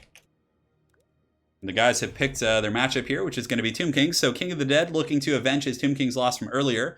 And he definitely has a pretty interesting build. I'm quite excited to see this bad boy in action. Yes, yes. King Hamster. They shall join forces. We probably won't see a Boner Giant. We did see a Boner Giant earlier against the Vampires, and he actually did pretty good. It was almost able to kill Count Noctilus, but you guys want Hamster to win the whole tournament? He could. I mean, he could. So the winner of this best of 5 here is actually going to qualify for the grand finals. So the winner of every one of the Eternal Challenger League qualifiers qualifies for the grand finals, which is going to be sometime in December or January. So yeah, quite a bit of fun stuff. Quite a bit of good stuff. I mean, Grimgore's niche, maybe. I don't know. I don't know. He seemed to do pretty well there. I mean, the rest of his build was solid too. Like, it was just, everything seemed very well thought out. It was great. You think Exploding Hamster is going to bring a meme tank? I don't think we'll see a steam tank here. I don't think so. I think we're going to see a ton of state troops, maybe some cannons. I mean, a steam tank, I guess, could be good against constructs, right? It has pretty decent AP. Hello, Genova. Welcome, welcome. Good to see all of you guys. Been a while. It's been a while. I wish I could play music without getting copyright strikes on these streams, like actual... I mean, classical music's great and everything, but it would be really fun to play some ridiculous music. Although I can play the Doom soundtrack. That's pretty... You can play game soundtracks, and the Doom soundtrack actually counts as one. Yeah, that's so as far as who's qualified so far, in the first week we had Rightist. So Rightist is actually here in chat, or he was earlier. He played an excellent series of games and was able to qualify in the first week. And then in the second week we had the Flying Taco. Flying Taco coming in with the upset, beating some very good tournament players. And he said he hadn't played in too many tournaments, but apparently he's up to the task. So Lumberjocks, thank you so much for the donation for the Hamster God. Thank you so much. Really appreciate it. Spicy meat. Yeah, so we have Flying Taco and Rightist, and this is the third of 8 streams. There's going to be 8 qualifiers. Each week is going to have a winner, or each stream, because it's not going to be week based. I mean, the next ECL will probably be on Wednesday, I would think. It's going to be sometime this midweek. So, and then there'll always be one every single weekend, either on Saturday or Sunday. So, yes. All right, so let's go ahead and get rid of the screen blocker here in just a moment. Get that bad boy out of here. And it looks like we're good. So here we are in the best of 5 finals between King of the Dead, who's going to be playing the Tomb Kings, his favorite race here. And they're going to be facing off against Karl Franz, Exploding Hamster, and the Empire. So definitely going to be a pretty cool thematic matchup here. So for the forces of the Tomb Kings, front line's going to be Halberds. Halberds have decent AP against greatswords, and honestly have really high melee defense against Chaff, pretty good against Empire, Cav, Karl Franz, those type of units. So I do like the Halberd pick here in the front line. Definitely a pretty tanky Tomb King front line. On the flank, he does have the King Nikesh's Scorpion Legion, a couple groups of Skeleton Spearmen, and it looks like Grand Hierophant Kotep. So he's really trying to push this guy through today and make him a good, solid pick. So we do have Kotep here with the Vortex, which isn't bad against like Empire guns and things like that. In the back, he does have two Tomb Scorpions. So this is definitely going to be pretty spooky. These guys are very, very strong. Even against Cav and like legendary lords and large targets, they seem to perform pretty well. He does have the double Necrotech. So he has a Necrotech here, and he also has one in the front line with his 3 groups of Ushapti. So King of the Dead really looking to get those Ushapti in play. I mean, he had him in the first game against the Vampire. It's the Vampire Coast. They didn't do too well, but in this matchup, they could potentially do some solid work. So that's pretty much it here. There's some Skeleton Horsemen on the Forest, and then in the Deep Vanguard, it looks like we do have another group of Skeleton Horsemen, which is great. I mean, those guys really good against Empire backline, so could potentially cause some problems for the Exploding Hamster. For the Hamster in the front line, it's a combination of Flagellants as well as Greatswords. Greatswords are going to just annihilate Tomb King's infantry, and Flagellants will also be able to put a bit of a hurt on the Tomb Guards with Halberds. And Tomb Guards don't have enough DPS to burn through Flagellants quickly, so I like that pick quite a bit here. Let me see, make sure they're not waiting on me. Start, when ready. Oh, and they're good. Okay, in the back line for the Hamster, he does have a couple crossbows to deal with Tomb King's missiles, a couple handgunners to deal with powder. So the handgunner's definitely going to be good. No silver bullets, however. Empire Knights here. It looks like he does have some more Empire Knights there. But Karl Franz is going to be kind of doing most of the heavy lifting as it pertains to dealing with large targets. He's very good against like Tomb Scorpions and things like that. So really looking forward to seeing him in action. It looks like he does have a Light Wizard as well. So he's probably going to want to like form up right here. I think a battle line like right down this formation would be optimal. because that would kind of pull them into open field. And the Tomb Kings are going to be advancing here.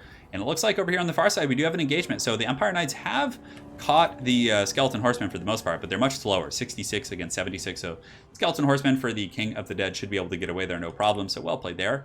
The other Vanguard for Skeleton Horsemen is going to be waiting in the shadows, which is definitely a pretty good choice. Although I don't think it's hidden. Looks like it's not hidden at the moment, so could potentially get caught out there. So yes. It is time. No meme tank has been summoned this day, but again, he has a pretty cool build with the Light Wizard. He does have the Shem's Burning Gaze. So it looks like Exploding Hamster, a big fan of these kind of sniper abilities here with the missiles. So here comes the Shem's Burning Gaze, going to be going after Grand Hierophant Kotep, and here comes the missiles. Is it going to do the damage? And, oh man, that does some really good damage. And I mean, yeah, he's going to need to hide Kotep and play very defensively because he doesn't have too many tools to defend against Karl Franz. I mean, Karl Franz can come for that booty pretty damn quick if he's not careful. I mean, Karl... These spears aren't going to save you, bud. Like, they are not. So you need to run over to some Tomb Scorpions or some of those higher mass units. In the meantime, the forces of the Tomb Kings kind of in a bit of a defensive position, but I don't know if they want to play the long game here because the Shem's Burning Gaze from the Light Wizard could potentially keep gooning, but, ooh, be careful! Be careful, it's over pursuing. So the Light Wizard is able to get a little bit, he gets a little bit too close here to the King Nikesha's Scorpion Legion and these guys, so he's going to be falling back. The Empire Knights, in the meantime, are able to actually catch the Skeleton Horsemen and do some huge damage, so very, very well played there. And now the crossbowmen are going to start shooting as well. So King of the Dead can play as defensive as he wants. But oh man, Karl Franz coming in and absolutely destroying Grand Hierophant Kotep, doing massive damage, putting him down to 60% right away. Ushabti are going to come back, but this is not a good situation, man. The Grand Hierophant definitely in a little bit of trouble, but he is getting some retaliation. Tomb Scorpion's a little bit too slow to get back there. Karl should be able to get away here. Granted, there are some high mass units kind of stumbling him. Karl needs to get out. Tomb Scorpion's coming in. They have really good AP, but yeah, Karl's able to get away and get that free damage. And now the forces of the Empire, I mean, they shouldn't engage here. They should just use their crossbows and force the Tomb Kings forward. There's no reason not to. Just get those crossbows, get those guns, and force the Tomb Kings out into the handgun kill box. Karl Franz, in the meantime, definitely could do some diving. The Empire Knights in the back for the Exploding Hamster are in good shape here, and the Empire Knights on the far side are also lurking as well. So Karl Franz, he's definitely swiggity-swooty coming for that Kotep DJ booty. And it looks like the Tomb Kings are going to have to advance. Of course, they should, because the Empire invested in guns and powder, so that's going to be kind of their thing, right? They need to be able to kind of dictate the positioning a little bit. Ushabti are going to be piling forward, definitely going to be very strong against the greatswords, but the handgun line is going to melt them pretty quick. As far as reserves to go, though, Exploding Hamster doesn't have too much stuff in the back line here, and he does not have Nets of Amnitok. He just has the Shem's Burning Gaze, so...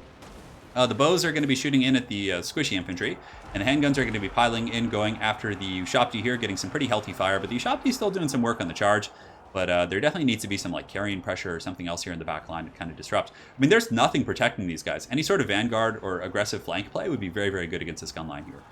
Grand Hierophant Kotep is just getting that ass beat, though. He is very, very low. Karl Franz is coming for him. The Necrotechs, of course, are going to be quite useful for protecting the Ushabti. Empire Knights are going to be piling in to probably intercept these Skeleton Horsemen, but the Ushabti do get through eventually, which is good. So very good play here from the King of the Dead. He needs to get into this back line to kind of disrupt this firing line. Karl Franz is going to be diving. Looks like he's going after Kotep, but yeah, the gun line from Exploding Hamster is heavily compromised. I mean, it got taken out pretty quick by the Tomb Scorpions and the Ushabti, and the Darude Sandstorm going down on these crossbowmen as well. It looks like the Light Wizard for the Exploding Hamster is going to be pulling back. Ooh, but look at that. He's actually going after Karl Franz with the Scorpions. But Karl, man, Kotep is just not up to the task of fighting the Emperor of Man here. The Emperor is just oh my god.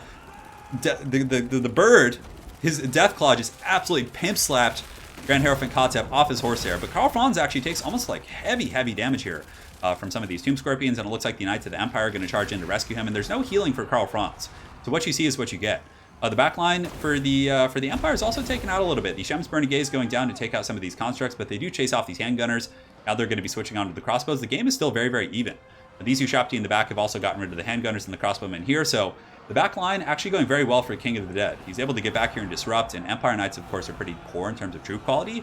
And the Empire State troops are actually, they're doing okay on some parts of the battlefield. Karl Franz needs to be very careful, though. I think this is the best use of him, just using him in the back line to pick apart the Ushabti and some of these armored targets, because he can't heal. He's not a Boris Todbringer, right? He's more of an assassin-type character. So Karl Franz gets back here, is able to kind of, start to crumble some of these Ushabti, most likely. These Ushabti on the far side, actually going down to the charge of the Empire Knights. Some of these handgunners are back online, and Exploding Hamster re-rallies them extremely quickly, and these guys are going to be just picking apart these Ushabti here, so that's going to be a pretty good play. Bounce power is still really even. There's no one that's in a clear advantage, I would say. I mean, maybe the Empire has a slight advantage, but even so, there's still a ton of Tomb Kings units. There's 2 Necrotechs, I think, still alive. Is there one over here? There is still a Necrotech here. And over here, there's still a bunch of halberds. There's some skeleton spears, so they should be able to put up a decent fight here. But Karl Franz definitely going to do pretty good at kind of disrupting. But double Tomb Scorpion, guys.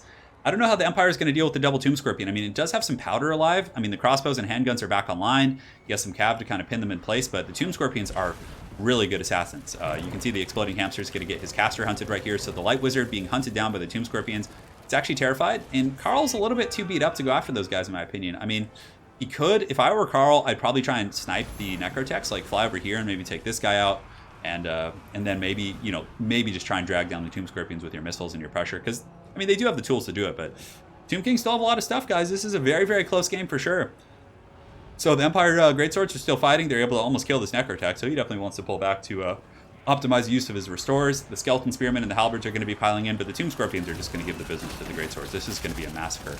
Tomb Scorpions are basically, at their very core, like a hard counter against such infantry. So very, very spooky stuff coming in from the Tomb Kings. A lot of the Empire troops are starting to buckle here. Flagellant's down to 30 models, but the Empire does have some decent pockets of strength. He's able to actually keep that Light Wizard alive. So, oh, there's another Shem's Burning Gaze, which actually does make some okay contact. Looks like he's trying to snipe out this Necrotech. And Karl Franz, in the meantime, was able to help kill those Ushapti in the back. So there's this whole other group, though. Those Ushapti need to go down. I think the Empire Knights here plus Karl need to, you know, teach these guys a lesson. But these actually look like they're the summoned Ushapti. So I guess they're going to go away on their own. So maybe just charging them with Empire Knights and pinning them down temporarily is going to be good. So bounce of power here is very, very, it's even for the most part. I mean, a slight advantage, but I would say that it's going to be, I don't know, those two Tomb Scorpions are going to be really tough to kill. The Empire didn't have Demogryph Knights, and Karl Franz and the handguns were their only real tools against these things. So now they're going to be getting restores. Very good play from King of the Dead. I mean, he lost his Lord super quick, but he stayed calm, he stayed focused. He's able to kind of stabilize the situation here a little bit. So the crossbowmen and the state troops getting taken down. Karl Franz in the back is able to kill off these Ushapti here, and you can see a massive tide coming in from King of the Dead, Necrotechs and Halberds, and just all kinds of scary Tomb King monsters. I think it's going to be tough for the Empire to win this one. I mean, he doesn't have any... If Karl Franz could heal up to like full, I think he might be able to kind of help take out those Tomb Scorpions, maybe with a bit of a last stand, but I think in this given situation, he just has a couple Empire Knights, a very beat up army, right? And the Tomb Kings have Halberds against Karl, they have Halberds against the Cav, they have the double Tomb Scorpions, double Necrotech, and it looks like the inexorable advance of the Tomb Kings is going to be moving forward. Another Shem's Burning Gaze coming down, blasting into these forces. Looks like it was going after one of the Tomb Scorpions, perhaps. It's a little bit hard to say, but yeah, the Ushapti are going to charge and clean up the missiles, and the Empire Knights are going to have to rally and fight, it looks like. I mean, there is a slight chance. There is a slight chance the Empire could come back, but I really think the Tomb Kings have too much stopping power here. The Tomb Scorpions are just forces of nature. Those guys are really tough to kill. Karl Franz, if you put Karl Franz as he is now, with 1600 HP, one-on-one with the Tomb Scorpion, he would probably win with Golem Raz, but it'd be pretty damn close. And against two of them plus Ushapti, that's going to be hard. So anyways, the Empire Knights looking to get a charge maybe. Tomb Scorpions are charging in, but it looks like they're going to do a bit of a retreat. Handgunners here are going to open fire, but yeah, that's too bad. He's going to lose those guys right away. But it looks like Karl Franz going in, and he is able to snipe out the Necrotech here, down to 1 HP. He actually kills that Necrotech. Shem's Burning Gaze coming in as well. So very good play here from the Exploding Hamster, sniping out that Lord, essentially. And the other of the Tomb Scorpions is surrounded by Empire Knights, who aren't going to be able to do much. I mean, Empire Knights have horrid combat stats, and their AP is very, very low. Halberds are also piling in. I think that's going to be all she wrote for the Empire. I mean, Karl Franz might be able to pull out some sort of a legendary victory, but it's really, really hard to say. So, yeah, it's hard to say, guys. So, Karl Franz, wow, another great charge. He's almost able to kill the second Necrotech. He does pop Stand Your Ground to buff up these Empire Knights and these state troops. And maybe Karl's going to be able to get this. Shem's Burning Gaze coming down as well, which does go through, but it looks like it gets caught on the side of those Tomb Guard with Halberds. Karl Franz does have Stand Your Ground, which of course helps, gives him melee defense, but yeah, I think that's going to be it. It looks like the Tomb Kings are going to take this game, so very well played to both players. That was a pretty fierce cockfight for sure, but game one in this best of 5 series is going to be going to King of the Dead. Man. Yes, guys, and if you are enjoying the stream, I see that there's 1,338 people. Please make sure to drop a like. It really does help out quite a bit. If we can get up to 1,000 likes before the end of the stream, that would be quite awesome. I would really appreciate that. Yeah, Exploding Hamster down a game here, but certainly, I mean, very well fought. Very, very good tacticianship with Karl Franz and the Light Wizard, but alas, the Tomb King Perseverance was able to kind of push through the initial sniping abilities of the Empire. The Empire build was very centered around like just kind of gooning, you know, the Lord there with Karl Franz and stuff, with the Light Wizard as well. But the Tomb Kings had a ton of durability with the double Necrotech, keeping those Tomb Scorpions topped off, and yeah, that was great play for sure. So hopefully my game doesn't crash. No, we're okay, and let's go ahead and update the scoreboard. So King of the Dead is going to go up 1-0 here in the series, and let's see what they got here for game 2. GG. Game 2. That was some nasty stuff, wasn't it? The Shem's Burning Gaze and the Vindictive Glare here coming in.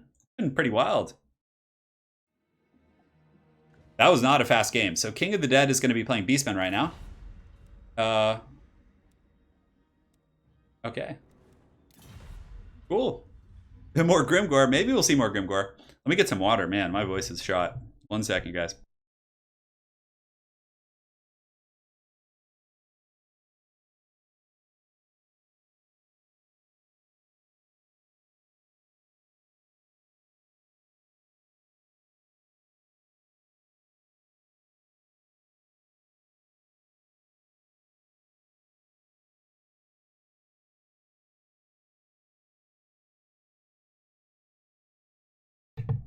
By the way, guys, check out the shirt.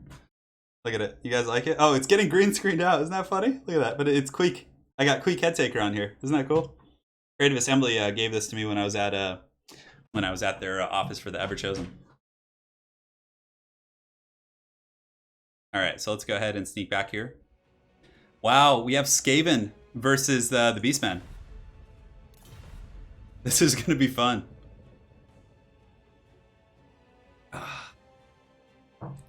I don't know. I feel like Beastmen have a pretty big advantage here, but of course, Exploding Hamster is one to fight these uphill battles with things like Grimgore. Man, I'm really excited.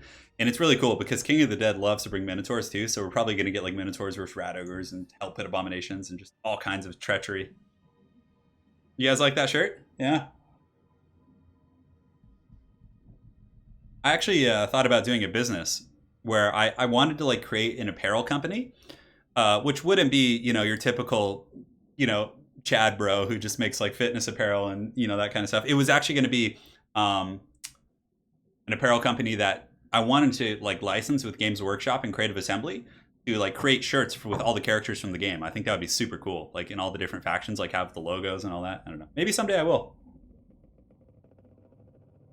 Like, you know, while we're kind of waiting here, would you guys be interested in that? Let's just say I was able to create a very small like t-shirt company, you know, clothing company, and I was able to get licensing rights with Games Workshop and Creative Assembly. Would you guys be interested in buying like t-shirts and beanies and hoodies, things like that have like the Beastmen faction logos or like, you know, the different legendary lords or like things like that? Would that be something that would interest you guys?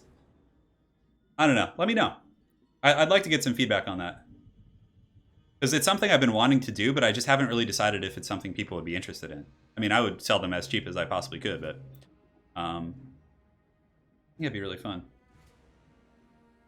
You don't think that would sell too well? Yeah? I mean, some people do. Hey, Daniel.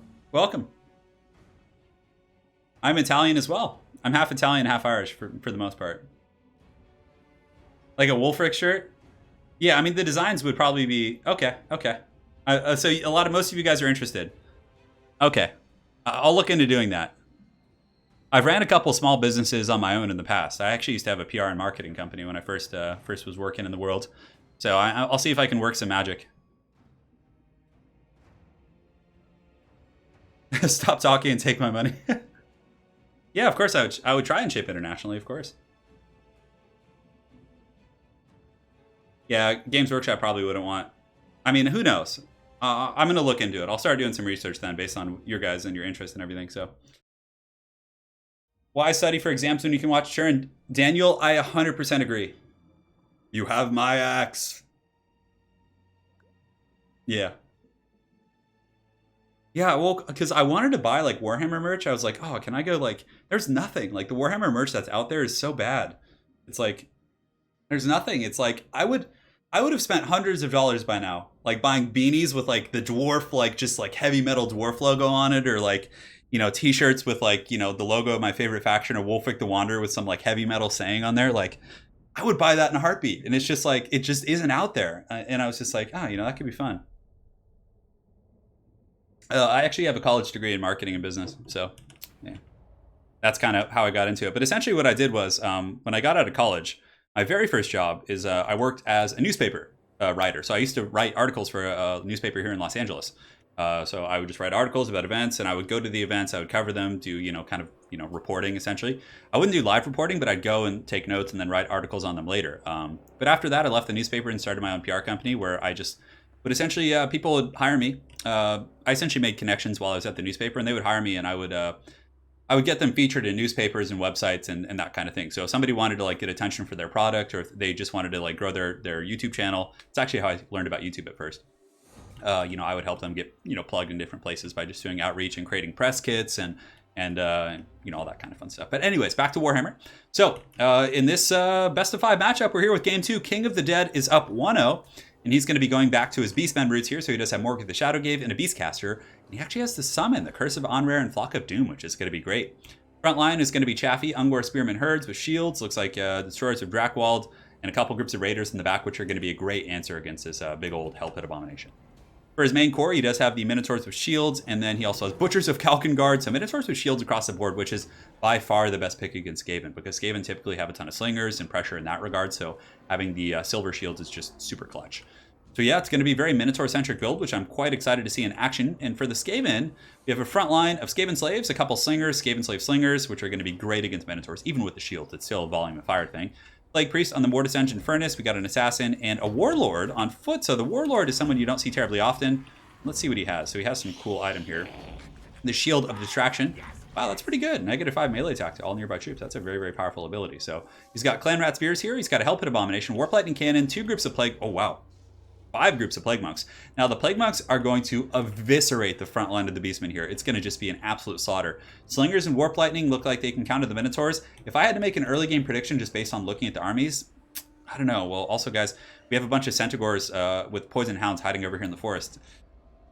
I mean, if he can amply protect that Warp Lightning Cannon in his... yeah, I think this is a slight advantage for the Skaven based on army compositions. But again, the Beastmen Minotaurs, like, they could definitely be some gooning.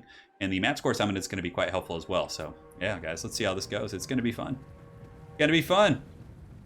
All right, guys, so here in Game 2 of the finals, King of the Dead up 1-0. The Exploding Hamster coming in with the Skaven against the Beastmen. And it looks like there's going to be Warp Lightning Fire coming in on the Minotaurs. Looks like some of those poor Ungors there in the front line do take the brunt of that damage. The Warp Lightning Fire is definitely going to be very powerful. The Warp Lightning Cannon, not Warp Fire. The Plague Monks are scooting up. He definitely needs to respect the Vanguard here because, again, there's a big juicy patch. This is like the most like obvious Vanguard deployment position for the Beastmen. So he needs to respect that, and it looks like he is going to. So the Plague Monks are going to be forming a bit of a shield wall there. Some of the Plague Monks here are going to be in deep coverage. They're actually checking for Vanguard right now, so very good disciplined play here from the Exploding Hamster. In the meantime, Warp Lightning Fire still shooting in at the Minotaurs. They do actually have a place to hide. So if he wants to, he can actually hide the Minotaurs down here in the valley. And yeah, the Butchers do take a shot. They actually lost a model, which is unfortunate. And the Slingers are going to be throwing their pebbles here. So the Skaven definitely unleashing some hell right out of the gates, yeah, on these bad boys. So we're going to see how it goes. Beastmen forces are going to be advancing up the hill. Skaven are going to be waiting to meet them with slaves. And it looks like these Skaven are going to be having like layers and layers, right? They're going to be forcing the Beastmen to kind of like crash upon the walls of the fortress here. In the back, you can see the Centaurs coming out. Plague Monks should be able to fight off Centaurs pretty efficiently, even though they're not like an anti-large troop. The other Centaurs are coming out of the forest as well, so it looks like the pressure is now on. Hell Pit Abomination is going to fall back. Poison Hounds are actually engaging on Plague Monks, which is an interesting choice, especially considering the Hell Pit Abomination is there to just pimp slap those guys. Clan Rats with spears are going back there. Don't know if they need to, because again, that does leave open the Warp Lightning Cannon. But the Beastmen forces are engaging with Plague Monks. Plague Monks are going to massacre these guys. So the Skaven Rat Boys just cutting into those Ungor Spearman herds, doing huge damage, immediately killing like 28 models within a matter of seconds. Man, those Plague Monks hit hard. The Assassin's getting in there as well, and it looks like a Summon Manscore is going down, but now the Minotaurs are charging in. So the table may turn here as these Plague Monks are going to start taking a bit of a pounding here. And it looks like most of the Slingers moved out to the flanks, which is very good. And if there was like one Centaur and Hound over here, that could be crazy pressure. But the Centaur is going for a very, very wide lap. You can see these bad boys are going to be moving up and around. Definitely going to do some work against the Skaven Slingers and some of these troops here. So the Ungor Spearmen with shields, yeah, they're having some problems. The Rival High Talisman going down. Very, very good play from the Skaven. Going to be an AoE debuff, lowering the melee attack of these guys super hard. So the Minotaurs and Chaos Spawn are all at 0. There's a Mortis Engine effect in here for the Skaven. And the Summon Manticore has attacked this Warp Lightning Cannon, but really it's not going to be able to shut it down. It'll do some work, but the Hell Pit Abomination coming out here to pimp slap it, and you can see the Plague Monks in the back are just shutting down the Centaur play. They're like not able to get into the back line. That really defensive Hell Pit Abomination is paying huge dues. Over here, there's a bit of a wrap. These Ungor Spearmen, are they Ungor Spearmen? Yeah. They're trying to get on some of the Slingers, but they're really just a little bit inefficient over there. But the Minotaurs are killing the Plague Monks in the front. They're doing pretty well for themselves. Some more Plague Monks are taking Overwatch fire from the Raiders. pretty even game in regards to the bounce of power right now. In the back, the Manticore was not able to kill any of the Warp Lightning cannons, and the Hell Pit Abomination is easily going to take care of that guy with his anti-large bonus. Now, it's still shooting in there, still killing Minotaurs. Right here, another beautiful play. So the Skaven Warlord and the Assassin are able to 2v1 and actually kill the Bray Shaman with the Lore of Beasts. So that guy's pretty much out of the picture for now. He's probably going to come back and get another Manticore summon. The Skaven don't really have the tools to kind of chase him and finish him off. But this actually is a little bit of trouble for Morker. Morker could be 2v1 very easily. He has light armor, and both the Skaven Warlord and the Assassin hit relatively hard. A lot of the Minotaurs are also getting worn down here in the pocket. The Butchers of Kalkengard are getting very low. Warp Lightning Cannon is still online. And one of the biggest problems here for the Beastmen is the fact that the Hell Pit Abomination is still full health. I mean, this guy is just trotting around happily. Centaur is coming in with the rear charge, maybe in the front line, but Morker is not in a good situation. The Exploding Hamster with the Assassin and the Skaven Warlord not using Skrulk. Really cool to see these unorthodox builds. Granted, he still does have the lore of Plagues there. But it looks like Morker is kind of getting pimp slapped. The Butchers and the Minotaurs are kind of getting dragged down by hordes of Clan Rats with spears and Plague Monks. Another summon of the Chaos Spawn coming in the fourth quarter, which is definitely going to help to potentially pull the Skaven, or, you know, pull the Beastmen back in the game. Another summoned Manticore, but I really think the Skaven have this one. I mean, when the summoned Chaos Spawn and the summoned Manticore are pretty much gone, that's going to leave the Rat Boys in a really powerful position. So the Assassin here really should chase off Morker and not let him come back. If you can chase him off the battlefield, that would be really nice. The Beastcaster is back for the Beastmen, though. King of the Dead could potentially do a little bit more work. As far as his spells, he does have Flock of Doom, a really, really good Flock of Doom coming down from King, right there on the Clan Rats and some of these Plague Monks and different things like that. But I don't know, it's going to be tough. I mean, the Minotaurs, the Butchers do have some healing. The Warp Lightning Cannon is, how many shots does it have left? It still has all 3 of its crew. And the Clan Rats with Spears should be able to finish off this guy. And the Mortis Engine is going to be so powerful in the late game as well. So the Manticore is now rampaging. So it's going to be meeting its end. It's going to be dying on the hill back here. And yeah, this is crazy. Look at this. The Assassin is actually going after the Bray Shaman, which is going to be really bad. Very thematic to see like the Skaven Assassin chasing a caster off the battlefield here. So I like that quite a bit. In the back, the Raiders are just shooting up the hill here, kind of poking at whatever they can hit. Morker, the Shadow Gave, is kind of waddling. Warp Lightning Cannon still tearing apart those Minotaurs. The Minotaurs are not going to be able to kill this Hell Pit Abomination. This guy's just so good and tasty. He's just waiting. He's got a full chub. He's going to be able to pimp slap any of these Minotaurs that come his way. And yeah, you can see the Warlord is going to be running back as well. So the Warlord should be able to help stabilize. I definitely think the Skaven pulled this one out. A bit of an upset. Definitely think it was a matchup that favors the Beastmen a little bit, but the Skaven play was very, very good. Just having the layers, the Assassin and the Warlord play, able to kind of take out Morker as well as some of those other characters was beautiful. This Assassin is going to be running back, concealment bombs being popped to make him extra sneaky. This Feral Manticore is going to be going down here, and the Centaurs in the back rear charging and finally getting some decent pressure here on the Warp Lightning Cannon, which is almost offline, but the you know, the Hell Pit Abomination's coming. The Mortis Engine effect should be able to do those guys in. And it looks like a little bit of lag here, so hopefully no one disconnects. Pretty sure the game is pretty much over for now, but I mean, the Beastmen still could come back, so we don't want any disconnects going on here for sure. Well, but if there's a disconnect, we would just talk to the players and they could kind of, you know, decide who is going to win at that point. I'm pretty sure it's a victory for the Skaven regardless, though, but we'll see. We'll see what ends up happening. Yeah. I think that's it. I mean, maybe one of the players left the game and it's just a little bit of lag. Come on, stabilize. And King of the Dead was dropped, so regardless, pretty sure the Skaven had that one, 100%. So we're going to give that game to Hamster. But of course, I'll talk to both players, make sure that's fine and they agree on that. But I think that's going to be the course of action there. Hamster definitely had that game in the bag. There's no way that the Skaven, that Beastmen could have came back there. So let's go ahead and talk to the guys real quick. Let me go in Discord. Make sure he's coming back. All right, 1 second here. And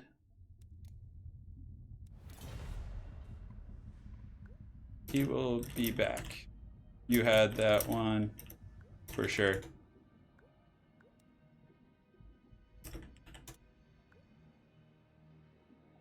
Yeah, King of the Dead is the Beastmen, that game. So yeah, a nice Skaven victory for sure. Hopefully King can actually reconnect. Let's see here. Double check here on the Discord. King.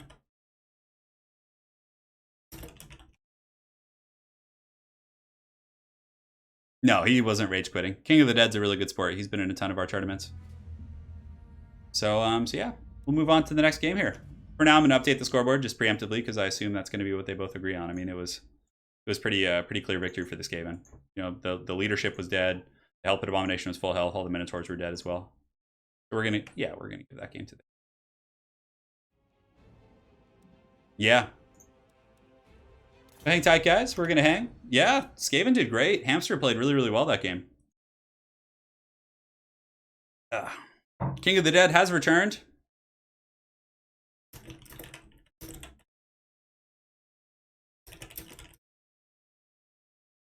It would be interesting to watch. Yeah, so King of the Dead agrees that Hamster had the game won. So both players agree. Hamster will be winning that game. He had it for sure, in my opinion as well. So we're going to call that. King of the Dead doesn't use control groups. That's pretty next level. Vampire Coast Army Guide will be next week. Not this week, but next week. It's going to be like Monday or Tuesday.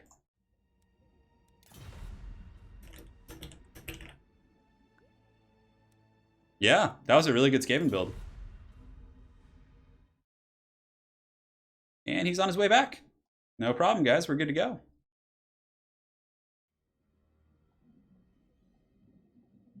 Rat and hamster souls are connected. Oh my god. We got a series here, guys. This is best of 5. So the finals of our Eternal Challenger League qualifiers are best of 5s. So definitely quite a bit of fun. King of the Dead is back, and we're going to see what they pick for their third games. When is the next Who Would Win coming? Probably... So the series that I'm doing with Lore Master of Sotek, the Who Would Win series, is going to be... I assume we're probably going to record tomorrow night or Tuesday night, so probably Wednesday or Thursday at the latest. Sotek is going to be... It's going to be on Lore Master of Sotek's channel, though, so we're alternating back and forth on those. Make sure to set time limit to infinite. I have to make sure they set the time limit to the maximum amount. There we go. And we're good. You feel the memes overtaking you? I think that just going a little bit more like... I don't think Minotaurs are the best pick against Skaven. I think it's a little bit of a gamble. I mean, had he gone with like a Stormvermin front line, which a lot of Skaven players do against Beastmen, the Minotaurs would have been pretty effective. But I think just going with like a ton of Gore Herds and like 3 or 4 Centaurs and like a couple Poison Hounds plus like 4 or 5 Raiders would have just been really tough for this Skaven to handle there. No, Lizardmen aren't worse than they were before, in my opinion. I think Lizardmen are decent. They're not one of the better races, but yeah, the Screen Blocker's up. We're good there. So they're doing their picks right now.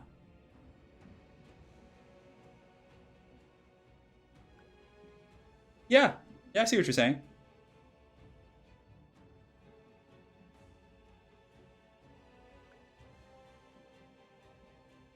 What are you talking about, Misha?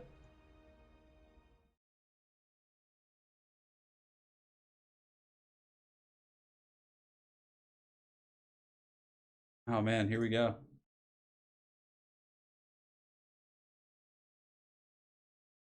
Oh god. Here we go. Yeah, I'm excited to see what we got going on here in the finals.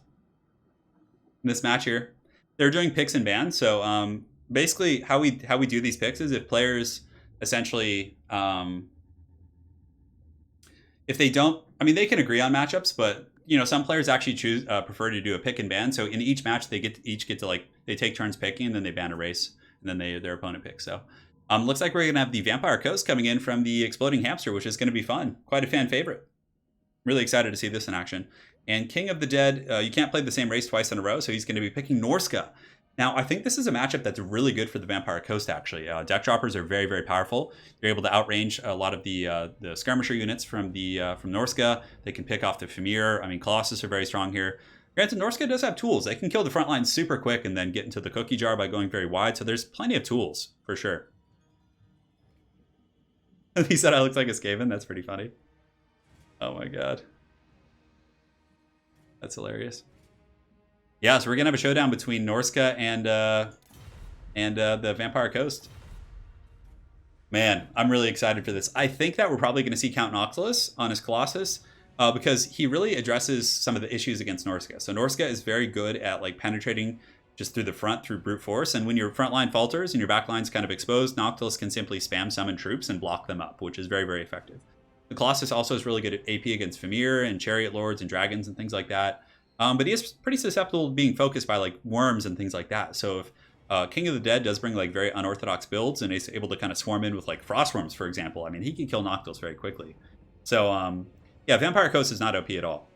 I think they're a pretty well-balanced faction.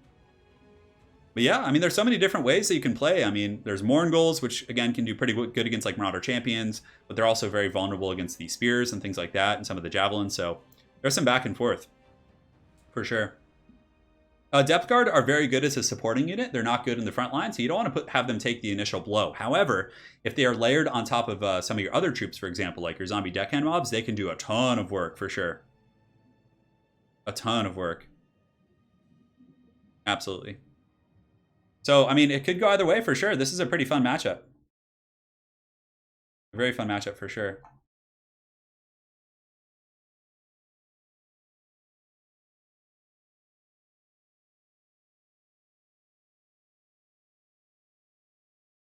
Oof.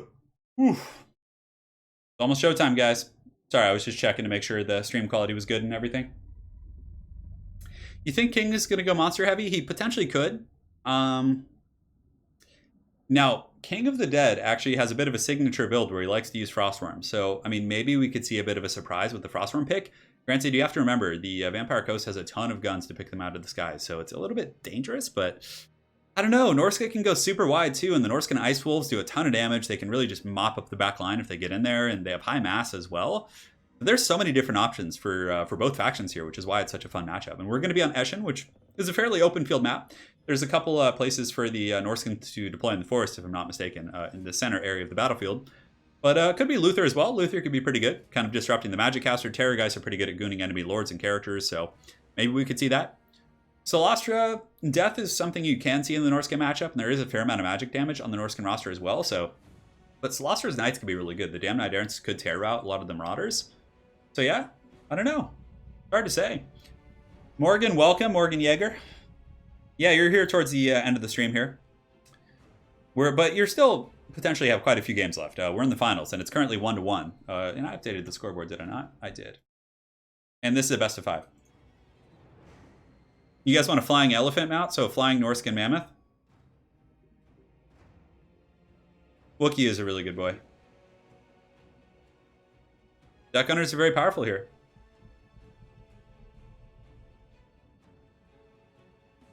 Yeah. I would love to see the shotgun units be made to work. I haven't seen them work too well on competitive play. The hand cannons. I just feel like they're a little bit limp.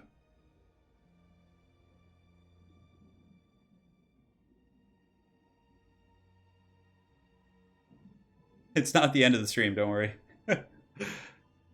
Greenskins need flying pigs and squigs. Oh my god, imagine flying Orc Warboy Biggins. Just like these flying pigs with just these hogs soaring through the air, all glorious. God, that would be incredibly fun. Grimgore on a flying pig mount. Let's make that happen for sure if we can. Yeah, thank you guys again for joining. It's been a fun adventure with all of you guys. Quite a long road. I feel like we're at the end of the fellowship right now. You know, just crossing, just the end of the storyline. FJD, thank you for the donation as well. My apologies for missing that. Feed those Skaven some Minotaur cheese. Well, the Skaven definitely feasted on some Minotaurs. One of the Skaven army options in campaign is actually to eat your enemies. So, I mean, you never know. Could have had some good stuff. Colossal Squigs. Oh, that'd be fun. Oh, when ready. Start when ready. The best low tier infantry? Are you talking as it pertains to a whole faction or just like the single best unit? Let me know what you're asking. Chill out and I'll answer that. Pegasus Knights. I love that, Shetland. Oh, it's so good. You haven't missed a stream. You're here in the finals, man. Luther Harkin's very good. Luther Harkin is pretty good in a lot of matchups. He's actually very good against dwarves. You put him on foot and he has like huge AP on his gun. Yeah, and can do some serious work. Being gnawed by Skaven, gnarly. I know, that's pretty horrible, right? Pretty horrible. All right, so we're here on Eschen. A couple Vanguard options here for the forces of Norsca. Vampire Coast is probably going to be in a little bit more of a defensive posture, I would imagine. But we will see in just a moment. Here we are. In the grand finals, game 3, the current score, King of the Dead is 1, and the Exploding Hamster is 1, so 1-1 here. Yeah, it's going to be a fierce cockfight here for the finals. And again, the winner will earn one of the pieces of 8 here in the best 5 series, and they're going to be qualifying for the grand finals. So for the forces of Norsca, it looks like for the leadership, we'll actually let them set up first. We'll take a look at the vampire counts. They're a little bit more stationary here. Count Noctis is going to be the choice, of course, with the summons, pretty standard stuff. The Wraithstorm, Roth's Moondial. He does also have a Carronade in the back, so Carronade, very good against some of the larger targets like Skin Wolves, Looks like, yeah, Maws of Savagery over there. There's Manticores. There's plenty of monsters for the Carronades and Noctilus to shoot at. For the front line, it's going to be Deckhand mobs with the Tide of Skuld, of course, very chaffy, kind of the nature of the beast here, and a massive gun line. So he has a combination of gunnery mobs and deck gunners. So gunnery mobs are just a standard pistol variant, very low quality. You can basically use them as like a frontline troop and just let them shoot and, you know, take a beating. The deck gunners are going to be a little bit more high value, going after some of the bigger targets. And, you know, if he has like champions or, you know, some berserkers, maybe they're going to be decent targets for those guys. And he does have some handguns as well. So the handguns are going to be probably the most efficient tool he has against the monsters. Powder fire plus armor piercing against, you know, Throg does have 55 armor. It's going to be pretty good. So a couple Mourngulls as well, because again, the front line is pretty weak, of course, with the Vampire Coast traditionally. So the Mourngulls are going to be that monstrous support. And they do have the hunger. So if you don't burst them down, it's actually really tough to kill them. So you need to like surround them and kind of start doing massive amounts of damage. Otherwise, if you just tickle the pickle with these guys, they're going to keep fighting till the bitter end. Scurvy dogs here. We have some deck droppers with handguns and yeah, let's see here. Handguns. What is that? Oh, I thought this was a Carronade. I was like, the Vanguard Carronade. I didn't know that was possible, but it's actually going to be the Mourngulls. So that's it for the forces of the Vampire Coast. So a ton of guns, ton of deckhands, a couple of Mourngulls, and he also does have a Carronade over here in the back. And yeah, pretty cool looking army. For the forces of Norsca, he does have a Feral Manticore. So the Feral Manticore could potentially do some work. I mean, if it's able to get on some of the deck gunners or the back line, but the problem with the Feral Manticore here is that Vampire Coast has so many guns that it'll rampage it almost instantly. Even some Carronade or Noctilus Fire can do that. Front line's going to be all Berserkers, so the Berserkers are going to toss the salad of the Vampire Coast front lines so damn hard. But on that same note, they're extremely squishy against missile fire, so there's some give and take. I definitely think the Vampires can gun them down very quickly here. We got Big Daddy Throg, who's essentially a hard counter to Noctilus if he's able to catch him. He can frostbite him, Noctilus can't get away. Anti-large, armor piercing, he definitely brings quite a bit to the table, which is quite solid. Fire Sorcerer, Fireball, and Flaming Sword of Ruin. Javelins in the back to deal with not the Famir, but the Mourngulls. Excuse me. Ate something a little bit gnarly this morning. The Marauder Hunters with Javelins, definitely very apt at taking out Mourngulls and Noctilus. The Maws of Savagery and Armored Skinwolves, actually. So he's going to be going with the Armored variant, who are actually really good against Mourngulls. So he has plenty of answers against Mourngulls. It's really going to come down to, can the gunline of the Vampire Coast do the trick? Now, Throg is just getting he's just getting pounded so hard. So the Carronade and Noctilus is shooting at him very aggressively. It looks like there are some deck droppers over here.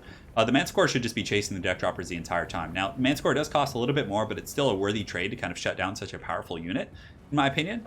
There's going to be some Witchcraft going down as well. So the Wraithstorm from Count Noctilus is going to be popping down from the skies here. Man, that is such a cool looking ability. But it definitely does huge damage. Killing the Berserkers fast is going to be important. And it looks like there's going to be a Zombie Pirate Deckhand summon right here on the Brutes of the Hound, which is going to be really good. So just kind of disrupting the charge of the Norskins. So yeah, good play so far. The Hamster is doing some great work, but it looks like the Skin Wolves are going to be charging in on the flanking against the Deck Gunners and the Gunnery mobs. And the Wolves are definitely going to be slapping up some of these filthy zombies here. But they're also going to take a lot of fire because there's layers and layers of fire. This is like an onion build, which is very, very powerful against factions like Norsca. So, Brutes of the Hound have killed 34 of these summoned zombies. It looks like some of the doggos in the back, the Scurvy Dogs, are going to be engaging the Armored Skin Wolves, which could potentially be a pretty free pick here. So yeah, the Skin Wolves are going to just monster mash those Scurvy Dogs, especially since they're the armored variant. Berserkers are almost in the front line, and it looks like the Maws of Savagery on the far side are taking that Deck Gunner fire. Deck Gunners, of course, have really good armor piercing values. And it looks like the Berserkers are getting in, though, relatively unimpeded. I mean, the Brutes of the Hound took a beating, but these ones are in good shape, and these zombies are going to get massacred by these Ragnar Lothbrok-looking dudes here. So, yeah, we're going to see how that goes for them. It's going to be... I mean, the Tide of Skuld will hold longer, but oh my god! Throg is just getting his booty pounded right here by the Focus Fire from the Vampire Coast. Definitely, one of the reasons why maybe Wolfric's a little bit better with the shield, but yeah, man, Throg is just getting dumpstered right now.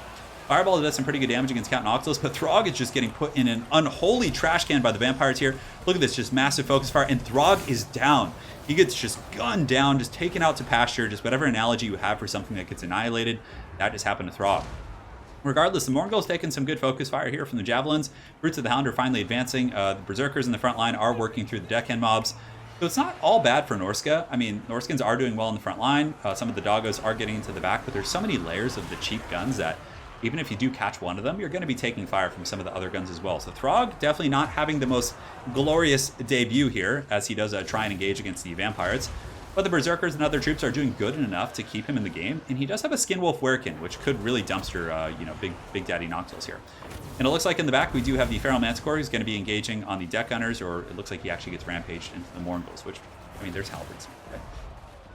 Not the best situation, that's for sure. So Count Noctiluss here is at about half health. The Shaman Sorcerer has been doing pretty good work. Granted, Invocation on the Heck is still available to Noctiluss, so he could probably heal himself up. But frontline is buckling. I mean, Norskins are pushing their way through. A lot of the Vampire Coast stuff is getting very beat up here in the front.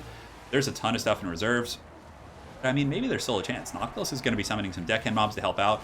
Mobs of Savagery, which are 1,500 gold unit, are getting put down. And now I think most of the focus fire is probably going to be switching onto the Skinwolf Werkin. Oh my god, what a beast! He just ramshackles through those zombies and actually jumps right on top of Count Noctiluss here. And Noctiluss zombies, they need to kind of help him out because the Skinwolf Werkin could easily kill Count Noctiluss. I mean, those things are very powerful, but look at the focus fire coming in. The gunnery mobs, the deck gunners, all these guys are probably going to be switching onto this Angry Doggo, who's actually shaken. Berserkers here, definitely enraged and out of control. So they're getting extra combat stats. They're getting all kinds of goodies right here. The Hamster is putting up a great fight, and I think he's going to pull this game out right here. I mean, the Skinwolf Werkin's getting taken out. Norsca did a decent job in many respects. I mean, the frontline engagement's going well. They're finally going to get into the back line here, which is a great step for them. But without their leadership and Throg and, you know, the Mobs of Savagery being just so damn beat up, I don't know if they're going to be able to do enough to get back in this game. So it looks like Vampire Coast is going to take this one in a very quick manner. Throg being taught a lesson about, you know, bringing a Stone Age club to a gunfight. I think that's the best way to kind of articulate this game here. Fireball going down, hitting the Lord right here. Count Noctiluss taking some decent damage, and the Marauder Berserkers, of course, are still grinding to the bitter end because they're pretty beastly. But yeah, I mean, the build from King of the Dead wasn't bad. There was a couple elements of it I would change. I would definitely get rid of Throg, and you need to bring a ton of dogs. Just bring like Chaos Warhounds and Norscan Ice Wolves like all day. Like that pressure on the back line of the Vampire Coast would have shut down the gun so hard. The Berserkers actually performed surprisingly well on the front, but I mean, just that gunfire is just so nasty. Just look at that torrent of fire coming out. Wherever there's something, it's getting shot. Feral Manticore here getting capped. We have, you know, the Shaman Sorcerer getting capped. It's just absolute brutality. Skinwolf Werkin in the back is still on the hunt, but Noctiluss has the protection of halberds and guns and just different things like that. So, yeah, rest in pepperonis over here, Norscan, my Norscan friends, as they're going to get smacked with army losses, and the Brutes of the Hound are going to be the last fighters here with 142 kills. Definitely not bad. And Techno, welcome. Welcome. What an intense Pokemon battle. Interesting perspective. And that's going to be the series, not the series, but the game here for the Exploding Hamster. And he's going to go up 2-1 here in the series with a victory with the Skaven and then the Vampires, which is quite solid. Yeah. The Ice Wolves and Hounds are so good. You need to hit the back line pretty hard, to be honest. You can't like go that narrow against a gun faction. They're just going to give you the business. Maybe he was expecting more crabs, for sure. Maybe he was expecting more crabs. Hard to say. Hey, it's okay. He tried something, so yeah. I mean, here's what you do. You cut Throg, you get Wulfric, or a Marauder Lord with a shield. You probably cut the Mobs of Savagery. You don't really need these guys too much. I mean, I guess they're okay against the crabs, but just go with more Berserkers, more Marauders in the front line, like hordes of shielded Marauders. You cut the Manticore. You just get a bunch of dogs, you get even more javelins, and yeah, that's really going to be the optimal way to win that matchup, I think. Because just like not pressuring the back line against Vampire Coast is too risky, and even if he does go with a ton of crabs, you have the javelins and, you know, a Skinwolf Werkin, potentially, right? Yeah. Well, the Manticore was there to counter deck droppers, which it definitely did not do a bad job at chasing off those deck droppers in the beginning. So Hamster's going to go up here, 2-1 in the series. And yeah. Well played there. You guys want Wookiee? So King of the Dead is now going to pick, and he's going to ban, and then the Exploding Hamster picks. So they kind of go back and forth, which is definitely fun. So 2-1 here. If Hamster wins this, it's over, and he's going to be qualifying for the Grand Finals. If he loses, we're going to be going to Game 5. So I'm going to get a quick drink of water, my friends.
You guys making fun of Wookiee again?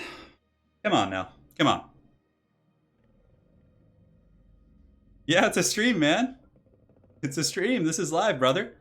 So, Exploding Hamster going back to his Greenskins. So we're going to have Vampire Coast versus Greenskins. Now, I think this is a matchup that's very good for Vampire Coast. The Colossus and the Haunters, and they have so many things that are so good.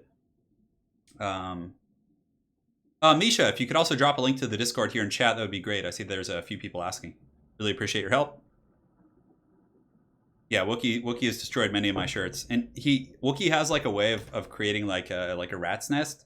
So if I ever like drop an item of clothing on the floor, like on accident, if I'm just tired at night and accidentally like throw a shirt on the ground, him and my other dog drag the shirt under my bed and like tear it apart, and they like make it into like a makeshift bed. So I have to be really careful. Yeah. This is the finals. Exploding Hamster is up 2-1 in a best of 5. So if Exploding Hamster wins this, that's going to be 3-1, and he will be earning a piece of 8. So if anyone hasn't seen this before, so here's the brackets for today. You guys can see King of the Dead and Hamster. But each person who wins one of the qualifiers, the Eternal Challenger League qualifiers, which is this is the third one, earns one of the pieces of 8. And these are their tickets to the grand finals, which are going to be ever chosen style. We're going to have sponsors. We're going to have giveaways. It's going to be a fat, fun tournament. I'm really, really excited for that. So that's going to be going on as well. Yes. Well, Shetland, I actually have a really good Vampire Coast build against Greenskins. I don't know if I've actually lost with it yet against Greenskins, and I played some really high-level players. I'll show it to you after the Shetland. It's in my guide for the Vampire Coast. It's brutal. It is brutal. So Warboss, just join our Discord. There's a section within our Discord which is titled Turin League Request. It's one of the sub-channels on the left-hand side. You just drop your name there, and I'll make sure to get you in, if not for this season, because there's already a lot of people in it. I would get you in Season 2 at the very latest. So there's 32 players per season. Players can't play twice. So like the winner of this, for example, let's say Exploding Hamster wins or King of the Dead wins, the other player then can't try to qualify again. It allows more people to get in. I don't know if CA... I'll see if CA wants to have anything to do with the finals. Hey, thank you, Misha. Really appreciate your help. I do have a guide for Vampire Coast coming out. It's not going to be the same as my Norsca guide. It's going to be actually... Because, I mean, in my Norsca guide, I sit there and go through every single unit and ramble about them for like 5 minutes a piece, which I felt like was a little bit redundant. So this is going to be a multiplayer guide for Norsca, which is just going to teach you guys a build for every single matchup. So it's going to be a multiplayer guide, a matchup guide, and basically we'll just teach you what units to use against which races. So let's say, for example, you guys are trying to play on ladder. You can simply pull up the guide, use one of my builds, and hopefully have some success. Shetland, I got you, man. Free Company Militia are decent against vampires, I would say. Yeah, they're a tougher unit to use for sure. They're pretty good against vampire counts, and you know, even against Skaven, Free Company can do pretty well. We're going to be having several Ever-Chosen Invitationals a year. Yeah, so you guys can stay tuned for those. Ever-Chosen is still going to be its own thing, but Ever-Chosen is more of an invitational, whereas this is going to be like a league where you know, pretty much anyone can enter and qualify for the finals. That's the difference. Yeah, guys, so we got 666 likes. I see we have 1,419 people watching. If we could get up to 1,000 likes, that'd be pretty badass.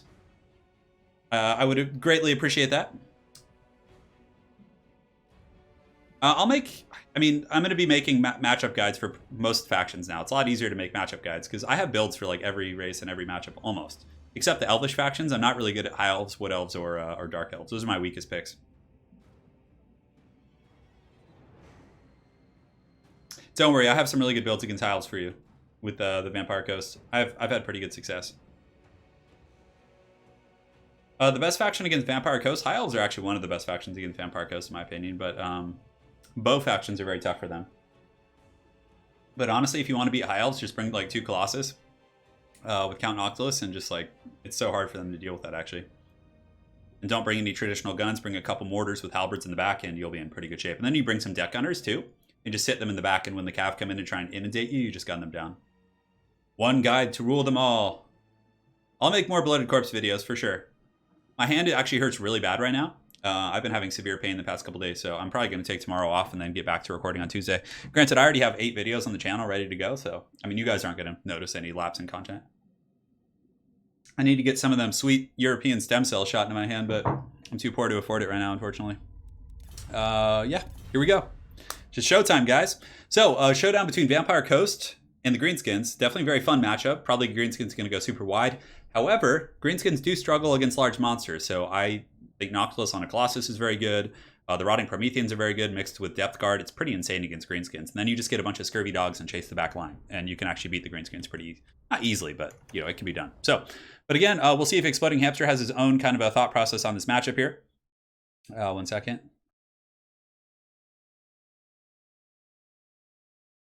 And yeah, we're good. Okay, stream quality looks nice. You guys want bloated corpses? Well, we're probably not going to see bloated corpses in the finals here, but as far as the build goes, it looks pretty damn good. I mean, I'm really liking this build. I mean, yeah, this is actually almost identical to my guide.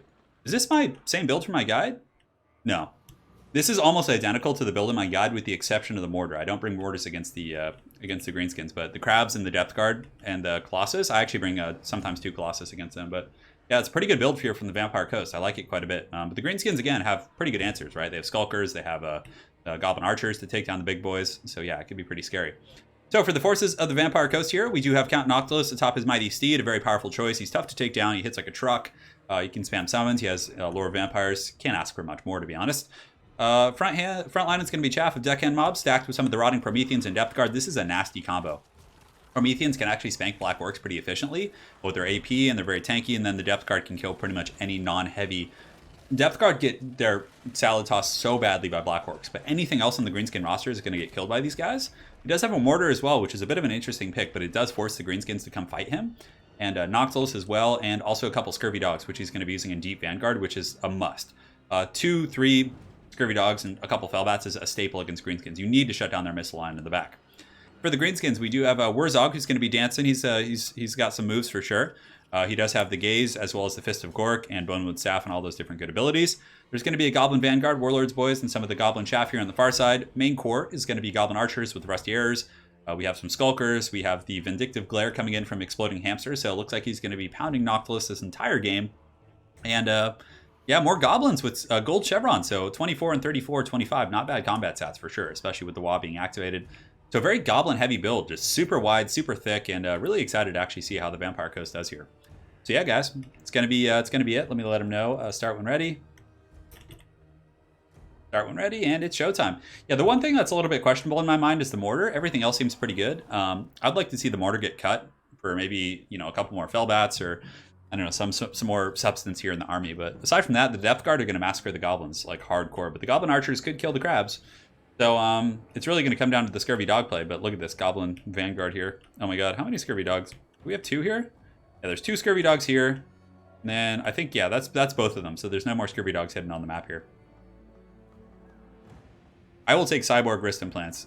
If someone works at some futuristic dystopian company that can give me Cyborg hand that actually works, I'll take it. I'll take it in a heartbeat. I would stream for you guys every single day. I would stream every single day. Like twice a day I would play quick battles. I would go so balls deep if I could. Alright guys, so the Greenskins coming in with a massive wah here. It's actually going to be very Goblin centric. So Wurzog dropping his traditional roots of the Savage Orcs. He's like, you know what, I'm going to go hang out with some of the Goblin lads for today and see how that goes. But man, he's got some moves. Watching Wurzog dance is so funny. I love how he has like a squig in his cage back here. But the Colossus is going to start shooting. Mortar's going to start shooting in as well. But what's funny about this army is you actually can't see most of it. So the Exploding Hamster is actually going to probably get like a full surround here with the Goblins before the fighting actually starts, which is hilarious. So he's going to hide most of his army in the trees. But the lads over here about to get us around. I mean, they're going to come around the back. And thankfully here for King of the Dead, he doesn't really have any like missiles for the Goblins to like compromise. So the Goblins will kill the deckhand mobs, but the Depth Guard are literally going to be like buzzsaws going through the Goblins, like hardcore. Mortars are shooting into the forest, so is Count Noctilus. He's going to be using some of his very good and tasty ammunition here. And the Scurvy Dogs actually running into some of the Goblins, so they almost got smoke bombed there, which would have been really bad. But they're going to be going after Wurzog maybe, but yeah, I mean, everywhere you look, Exploding Hamster is covering all of his bases. He has his, all of his missile units kind of protected here. Now, the Scurvy Dogs getting onto the Rusty Arrows right now is very good, but they're going to die because the nasty Skulkers are going to smoke bomb them most likely, and they're just going to get dragged into the mud. So, I mean, even still, I think that's a much better trade for the Exploding Hamster. So, Probably should have waited a little bit longer with those scurvy dogs before committing them, but it's okay. Noctilus is going to be shooting into the blob, which could generate some decent value. And yeah, the goblins are shaken, but they're probably going to stay. Some of these goblin archers, which are night goblins, are taking some Noctilus fire, and it looks like the mortar has been shifted over, so not a bad situation. I mean, at least a mortar shooting in here, but yeah, losing those scurvy dogs to those skulkers and Warzog and the whole company was definitely a little bit tough. Now, this is going to be an extremely fun game, guys. It is going to be, oh man, and look at that glare. Like, that is so crazy. The Night Goblin Shaman using that Vindictive Glare on Noctilus is going to force out Invocations of Nehek super quick. Here comes another one on a pretty short cooldown, actually, and look at that. Oof. And Noctilus can't dodge those either. He's going to be taking that pounding, like, all day.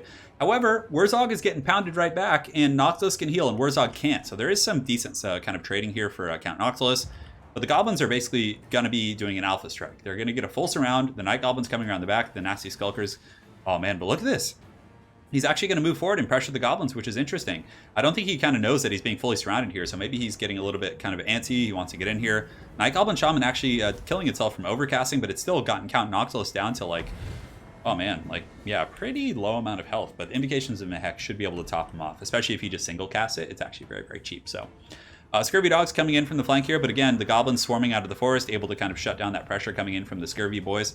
Scurvy dogs definitely can do some work here, but yeah, I don't know. There's a fierce Night Goblin Shaman over here with the Wand of Jet, which does add 30 seconds to his abilities, but it does give him pretty good recharge and all that kind of stuff. But anyways, Noctilus is going to be shooting into the piles of goblins. They do have the silver chevrons, which is pretty scary, and now he's like, oh man, that's unfortunate.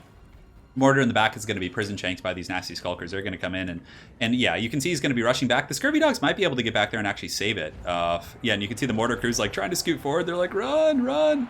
So the mortar crew's going to be backing up. Scurvy dogs are going to be engaging here. Noctilus is still getting pounded by that, but yeah, the doggos get here. I mean, skulkers are pretty good though. They got like big numbers, right? So the crabs are moving in. Depth guard are going to be moving in as well. And the crabs are going to give the goblins like just the straight up business right here. The depth guard as well. So the frontline engagement's not going to be bad for Vampire Coast. They're going to be able to just beat up these champions pretty efficiently. That gaze is still just going after Count Noctilus, just keeping that pressure on him. It's really going to be using a ton of winds of magic. So Wraithstorm going down as well. You can see, oh, look at that. I actually never looked at the skull coming down, but the Wraithstorm is going to definitely hit Warzog relatively hard. That's some good damage. That's some really, really good damage for sure. Crabby boys here on the other side are helping against the goblins, and some of the zombie fire Jekhen mobs have been summoned back here to actually go after the Night Goblin Archers. So some good stuff back and forth. Yeah, no one is in a clear advantage yet, I would say. In the front, you can see the zombies are definitely doing very good with the crab support, and Depth Guard are going to take almost no damage from goblins with the hunger plus their high armor values. And you can see the mortar cannon crew just like running around just straight up Benny Hill. Another barrage of missiles coming in from that Night Goblin Shaman here, just working down Count Noctilus, but he still, again, has Invocations of Nehek, so he's not in bad shape. And you can see here Skulkers. Oh man, Skulkers against Depth Guard isn't going to be bad for the Skulkers. They definitely have good armor piercing values. And Depth Guard are like buzzsaws against light troops. I mean, they have such juicy stats. They have 57 direct melee attack right now. So very, very good stuff there. Goblins should go down pretty quick. Other Depth Guard are in good shape. In this part of the battlefield, you can see the crabs are doing pretty well, but they're also taking damage, even from the goblins. Invocation of Nehek would definitely be really good on these guys, but the fact that the Exploding Hamster has put so much pressure on Noctilus means he's having to use all of his Invocations of Nehek on Count Noctilus. Therefore, he's not really getting it off on the Depth Guard and the crabs, who are starting to kind of falter a little bit. Over here, the Depth Guard is still just kind of cutting through these troops, but are they going to be able to buzzsaw through the entire army? The Rotting Prometheans on the far side are going down as well. The Greenskin Hordes, just the goblins and the lads, just doing beautiful work here. The Exploding Hamster definitely putting a ton of pressure on these guys.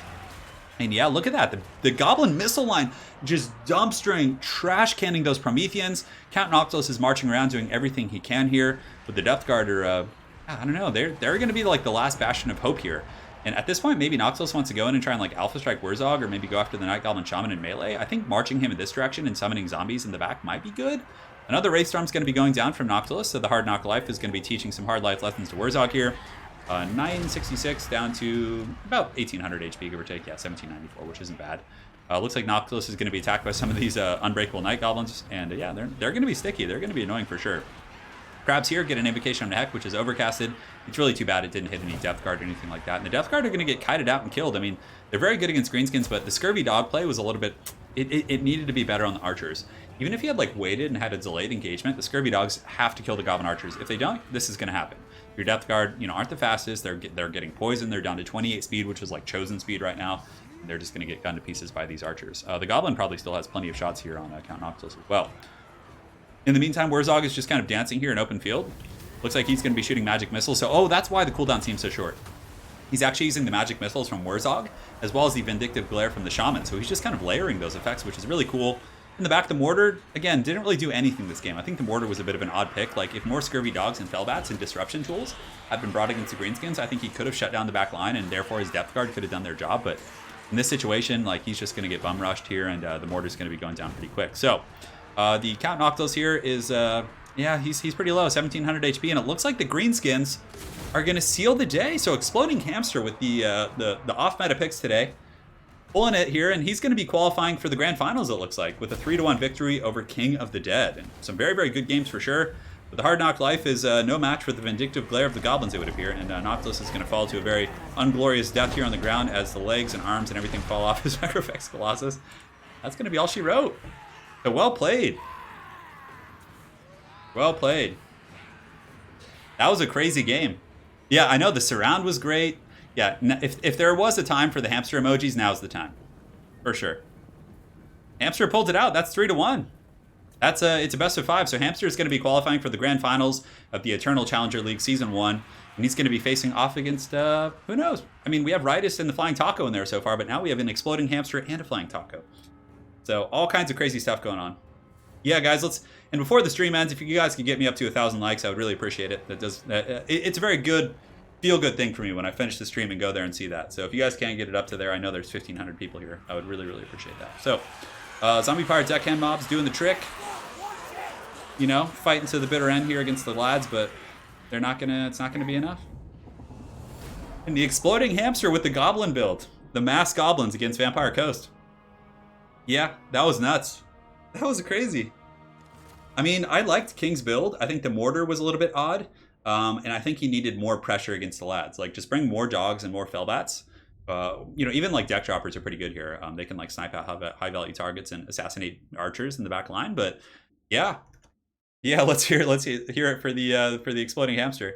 So let's go ahead and update the scoreboard here, and we will get Hamster Man. So he's going to be moving on to the grand finals. So well played to King of the Dead. GG, guys. So Exploding Hamster says he also has a YouTube channel. It's the Hamster Army. Maybe you noticed.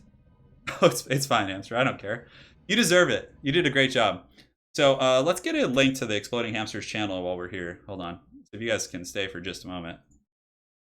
And we're going to update the bracket. Is it actually called Hamster Army? Like when I search that, I'm looking right now. Not seeing it. I mean, I'll search. All right, here he is. So Exploding Hamster does have a YouTube channel if you guys want to see him in action. It is right here, I believe. Yeah, he's actually live streaming this. Okay, good. Like when I search that. And here's a link to his channel. Make sure to check him out if you're interested. I believe his channel's in German, but maybe he'll speak some English for some of you guys who aren't from Germany. I mean, I'll search. And yeah, he played extremely well. And he has a dank thumbnail as well. So let's go ahead and update the tournament bracket. Well, Exploding Hamster wins for that. And the pieces of 8, we're going to go ahead and give him one right now. So let's go ahead and add. Getting this going here.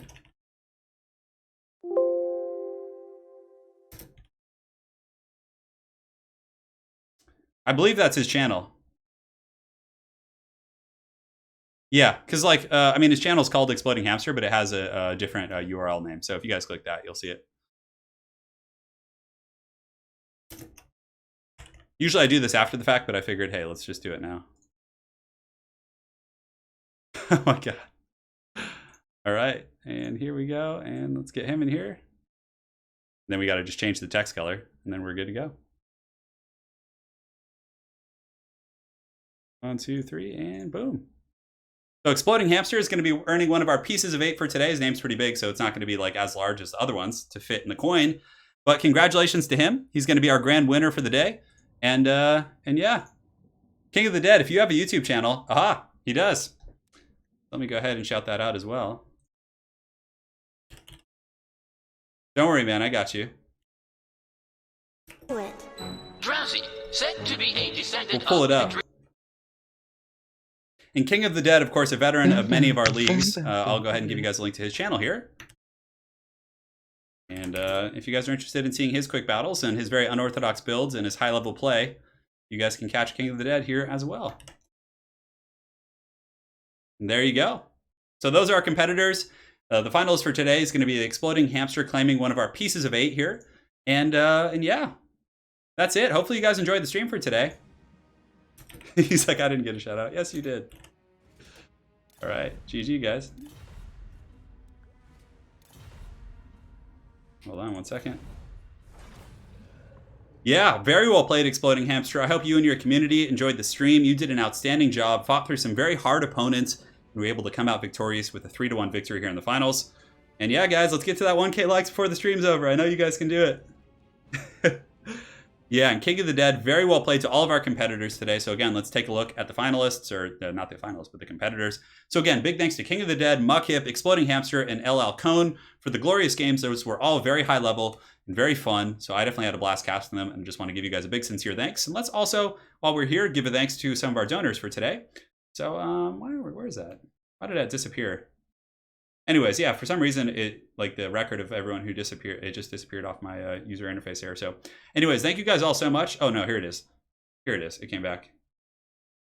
Nathan Hewitt, FJD, Lumberjocks, Wicker, Jason Denny, Bird, Sarclus, Doma, Fly on Bread, Weberus Maximus, and Colin G. Thank you guys all for the very generous donations. Really appreciate you guys. It definitely helps support me and the multiplayer community and the channel here. So yeah, that's going to be it for today. So guys, big thanks for coming out. If you guys are looking forward to the next ESL, we're going to be having it most likely on Wednesday. That's going to be the next date for that, and should be quite a bit of fun. We'll probably have them twice a week, so Wednesdays and Sunday. But again, holidays might change the schedule a little bit, but that's going to be the general theme of things. So guys, big congratulations to the Exploding Hamster. Make sure to check out his YouTube channel, as well as that of King of the Dead, who does stream over on Twitch. And hopefully you guys enjoyed the stream. We'll be seeing you guys on Wednesday, and if not Wednesday, it'll be the following weekend. So guys, thank you so much for joining. We will see you guys soon. Take care.